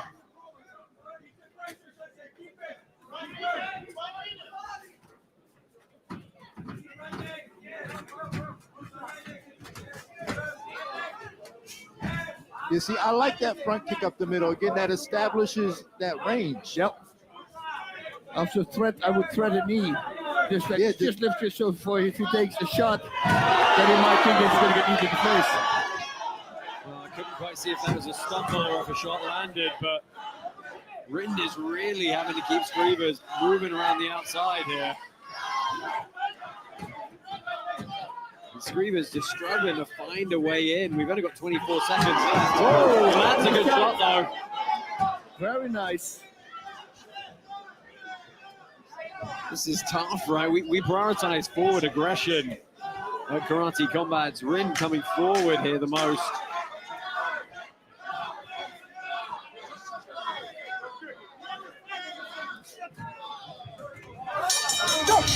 Well, of course, they can pace themselves a little bit more in these main events and title fights because we have 5 rounds to separate them. First one in the books, and, you know, Bastien, do you have a feeling which way that went? You would shoot Shazib. It went to him. He landed the kicks, he landed some punches. Sure, Skrivers also landed one shot, but for the rest, I think it's Rind. Yeah, I think that for me, that felt like a round that Skrivers was trying to knock off some ring rust, some pit rust, rather. Yeah. It looked like that. It looked like he was a little trying to get his feet back on this canvas. But definitely the round goes to Rin. But Scrivers is not out of this just yet. No, certainly not. Long way still to go in this one. Let's take a look back at some of the replays. That was a beautiful right hand by Scrivers. Yeah, and Scrivers landed well there. I think that's one of those rounds that's like, it's going to be a 10-9, the same as another round that's a 10-9, but it was by a much slimmer margin than you might typically see. It's kind of a free round for the person who won it, right? Yep.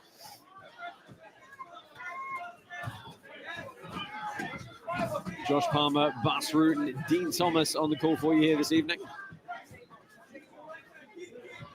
The touch over 3,000 eyes here in this arena, glued to the pit for this bout. Scrivers doing a great job, moving backwards to the sides, never straight back. Very nice. Definitely did his homework.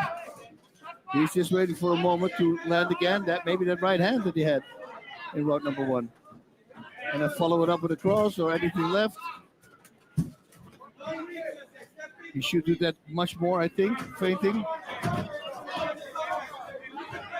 It looks like Scrivers might be waiting for him, because he's getting Shazaev to extend a bit on his shots, and Scrivers might be waiting for him to counter. Yeah, and then go for a takedown. Maybe. Yep. I mean, Scrivers is circling the whole time into the power side of Shazaev as well. Man, it's so crazy, right? It looks like a different weight class almost. Yeah, completely. And they both went the same. Beautifully slipped there. Okay, come on, fight. I was going to say, Scrivers is tough. You don't want to necessarily goad him. No, but once you get emotional, your reflexes go down. You should not do that. You should try to stay calm. If you get angry, it's not a good thing. You start loading up your punches, you start telegraphing. It's not a handshake agreement to stand there and back. Yeah. Exactly. Yeah, and we've seen this before with Scrivers as well, right? The way he fought Gabriel Varga, it was frustration for Varga the deeper that fight went, because he just kept moving around and then taking him down. It was never the clean kickboxing bout that Varga wanted. Yeah, Shazaev's got to cut him off. He's not doing a good enough job of cutting him off. Yeah, once in the corner, right? Yeah, once he's in. I mean, this is not a circular octagon. Yep. This is a square. You can cut him off.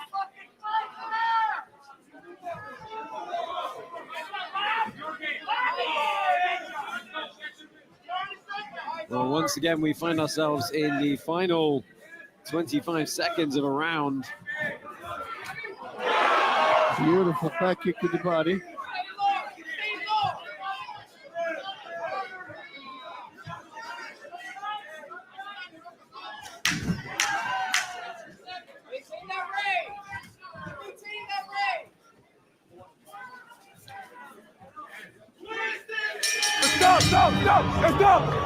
Stop! Shazaev let that one go a little too late. A little bit. Too late, yeah. He heard that 10-second he clap. let that go a little too late. But he pulled it. Yeah. So just a look there at Edgar Scrivers in his corner. Take a look back at some of the replays here. And that was a good combination early on from Scrivers. And that could have won him the round. It could have. Yeah. But as we always say with Karate Combat, the aggressor, the guy who pushes the fight. Yeah, I mean, this is the thing. He definitely had the cleaner of the strikes in that round. Yep. The question is, will the judges let the fact that Rin was continually moving forward, skew it a little bit? Yep. Rin has to move his feet a little faster to cut him off. He's stalking at the pace of Scrivers. He's got to be faster than Scrivers with his feet and cut him off. Yep. Put him in the corner, got him off. Rocky said to use chicken for that. Yeah. They catch a chicken, you got food worth. And God knows there's chickens outside of the goat shed. Oh, third round is underway. At least on the menu, the restaurant next to it. Yeah, Rind, when we first met him at Karate Combat, was sleeping under the cage in the Goat Shed gym. I'm kind of hoping that's not the case right now. No, he's not doing that no more.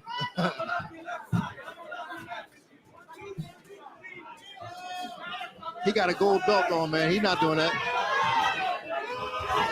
Oh, and he caught Screamers there. He was faster and cut him off.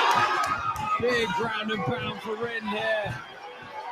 Screamers is going to have to try and get out. I think the referees are going to look at...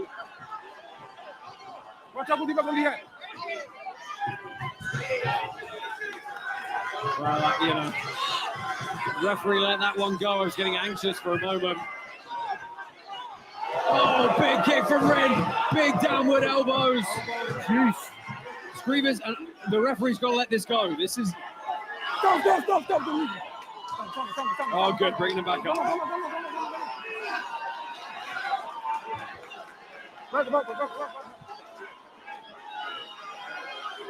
No, you can. I don't know. Well, the crowd disagree with Edgar Screamers saying he was hit in the back of the head. You wanna fight? Right here. You wanna fight? I mean, the knot looks like it's on the side of this. Yeah, it's outside of the mohawk. Yeah.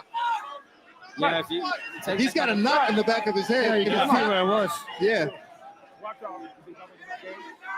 Yeah. Wow, this is getting feisty. That was here. You have here, okay? Watch out, okay? He's feeling the knot, and it's an illegal spot. It's an illegal spot. Yep. Come in, fight. Well, we're back underway here. But look, how is Screamers going to regain his composure now? And if you're Rindy, you're just going to pile it on. Well, no, this is not good for Screamers because you're looking for a way out now. Yeah, he needs to cut him off like you said. Like with that, that's a good...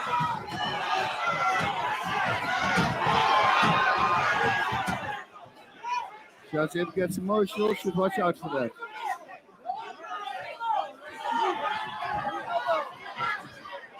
Hey, stop. Come on. Ready. 25 seconds left in this round, and the heat has certainly been turned up a notch here.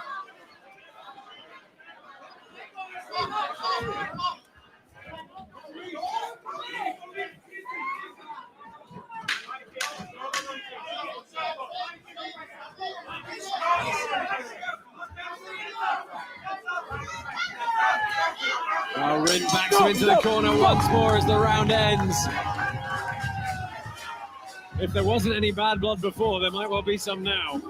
Yeah, and there wasn't. They were very respectful to each other this time. So that was nice to see because Rind becomes a different animal once you put him in front of an opponent, right? He's such a sweetheart, but then he turns.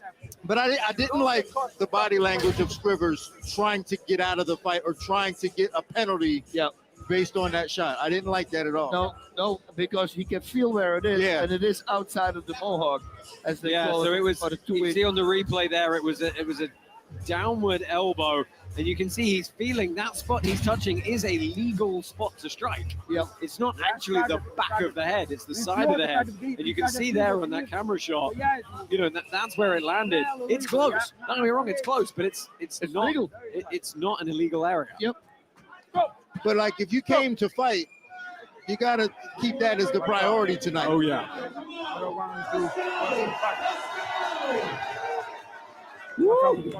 want a clean fight, okay? Ready, fight. Well, 3 rounds in the books. That was by far and away the most decisive round of the bout so far.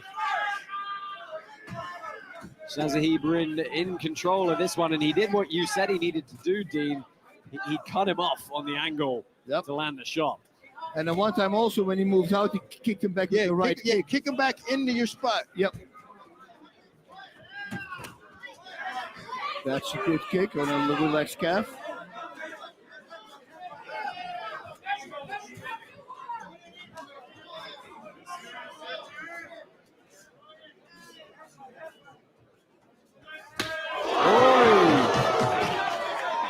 Blocked completely, but it had a good sound effect to it. Jeez. Yeah, it sounded wicked. Yep.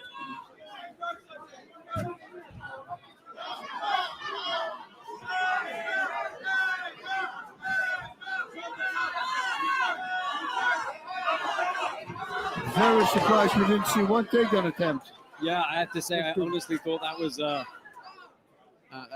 strategy he might try. Of course, Rinder's a little bit bigger, and Rind does train at a gym that is predominantly MMA fighters with a lot of wrestlers. Oh, again, the axe-like elbows. Pinning and punching. Scrivers trying to work his way out here. Stop. Yeah, those elbows, those tomahawk elbows, when they're up against the wall, they just seem vicious. Yeah. Like genuinely vicious.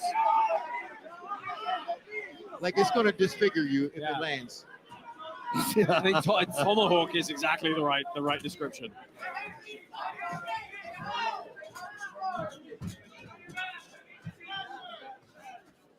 For me, this feels like the fastest title fight we ever had. It's like 1 minute left in the fourth round. Yeah, it's crazy. It's going quickly. Yeah.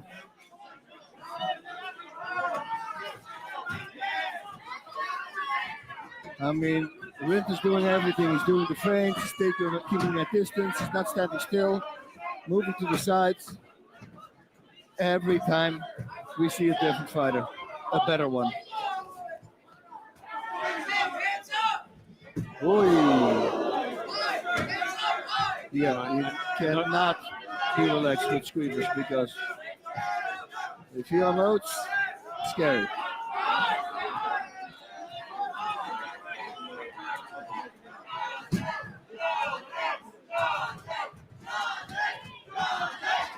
Well, we're into the final 15 seconds now, and this one absolutely flying by. It's been Rind pressing forward. But again, another slower round, generally speaking. Ooh. Oh, disguised that well. Look down at the ground. Stop. Every time he does that, I'm good. Enjoy. Hey, wait. Rind inadvertently heading back to the wrong corner there for a moment. 4 rounds in the books, guys.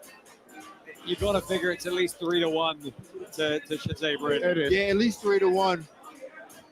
But Scrivers still got a lot of juice left in him. Well, that's it, right? I think he needs to just recognize that he's down and he has to come out and fight. It's got to be a go out on your shield kind of thing. Yeah, you got to fight offensively now. He's done a great job of using his movement to avoid a lot of big negative moments for him, but he's got to get some positive moments.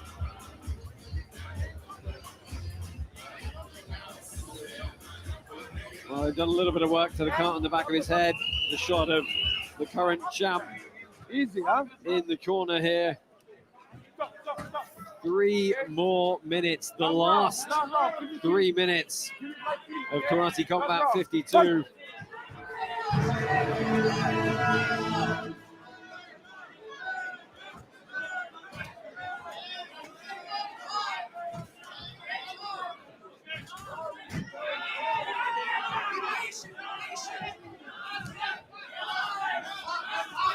Love the feints, love the movement.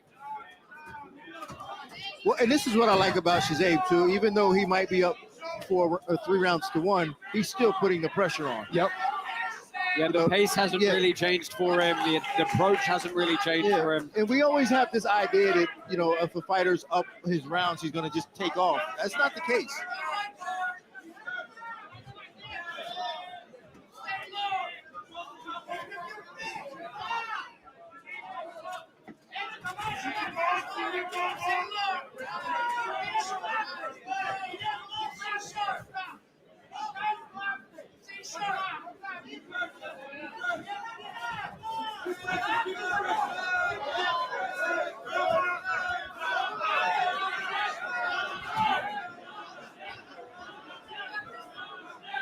Well, we're approaching the halfway point, and it still feels a bit tentative and a bit cagey in this final round. I'm sort of in agreement with you guys. I don't really know what the thought process is for Edgar Scrivers right now. It's got to be, hey, I'm losing this. I've got to throw everything I've got.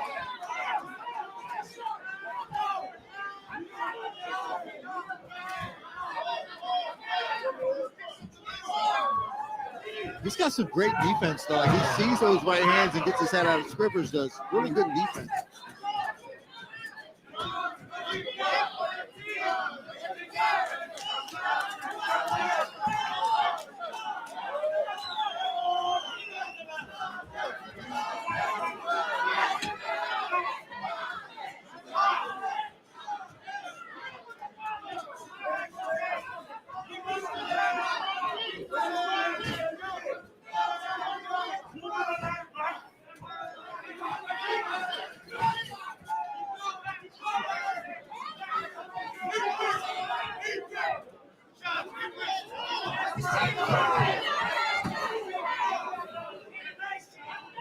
20 seconds left in this title fight.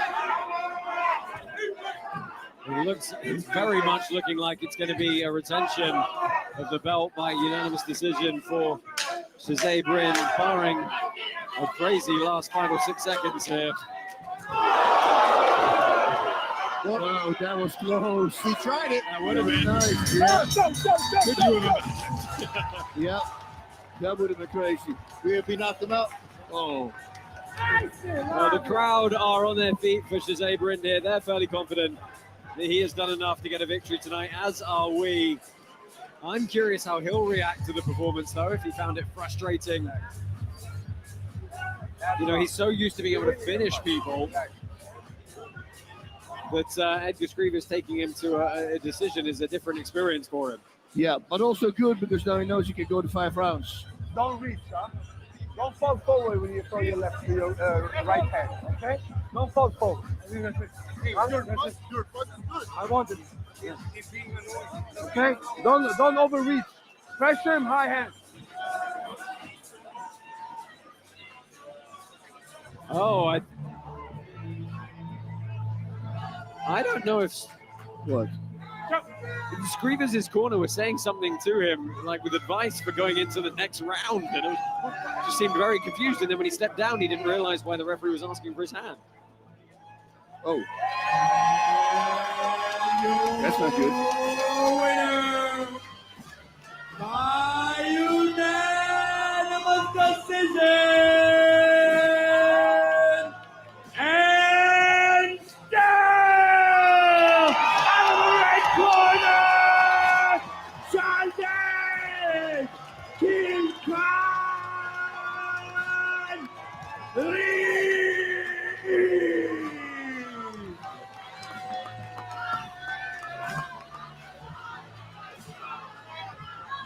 Shazay-Bryn is still your lightweight champion here at Karate Combat. Resounding decision win for him.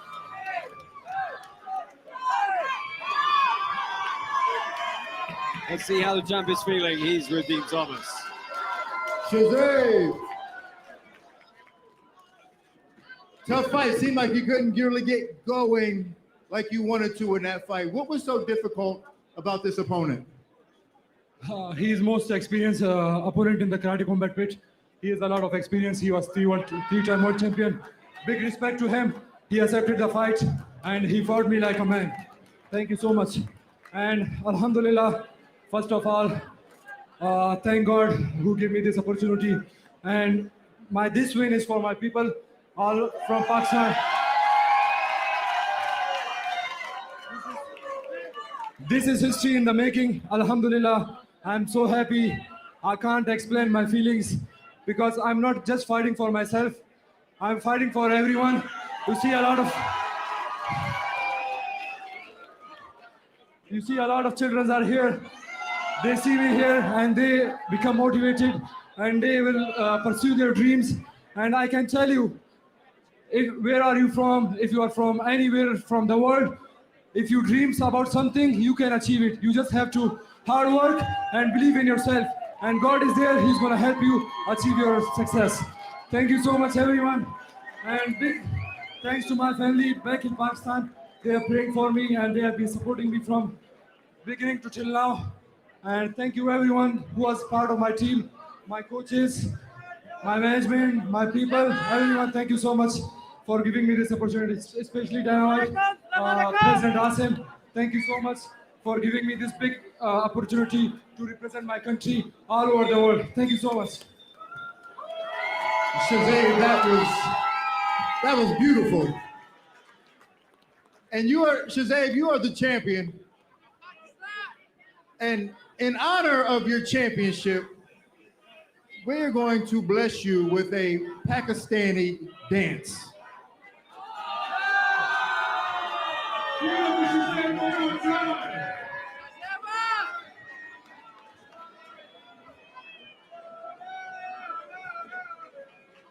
It's like the president looks around and goes, okay, I didn't know this.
Yeah.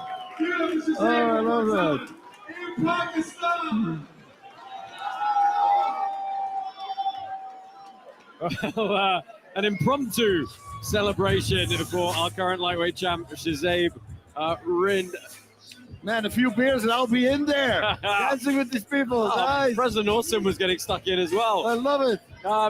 Bas, quick wrap up. Give us your thoughts on the evening as a whole. We've had some good action tonight. I think we were most all very impressed with Anvar Boynazarov from Uzbekistan in the prelims. Yeah, I think a lot of people now, that weight class, they're going to go, uh-oh, that's a killer. And he did exactly what he said he was going to do. He says, I will shock Karate Combat, and I'm going to be the champion here. And then, of course, Tyson Nam as well.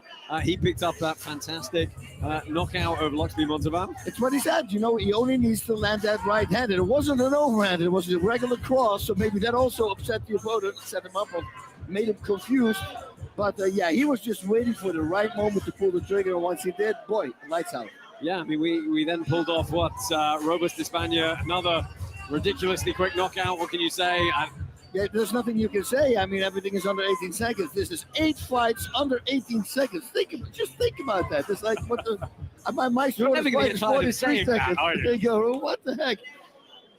We had a great performance from Eleni Pereira as well. Hoping to build up the women's division for her to take on some more competitors as well. And Gush Ibrahim, good performance there against Edgar Scrivas. Yes, and I really also liked Brandon Jenkins. Brandon Jenkins, let's not forget. Yeah, I mean, because his opponent the first round, what an unbelievable striker that guy is. But he just kept in his face, kept going in his face, didn't care. Like you said, defense is optional. He always does. He just walks in there, broke him down. Yeah, every fight tonight had a little bit of something different. We hope you've enjoyed all the action from here at Karate Combat 52 in Miami. We are going to be back next month. We'll let you know where and when shortly. But from myself, Josh Palmer, Bas Rutten, Dean Thomas, President Awesome, Gabriel Haynes, and everyone else on the broadcast. It's been our pleasure having you with us here, and we hope you have a safe evening, and we'll see you next time. Awesome.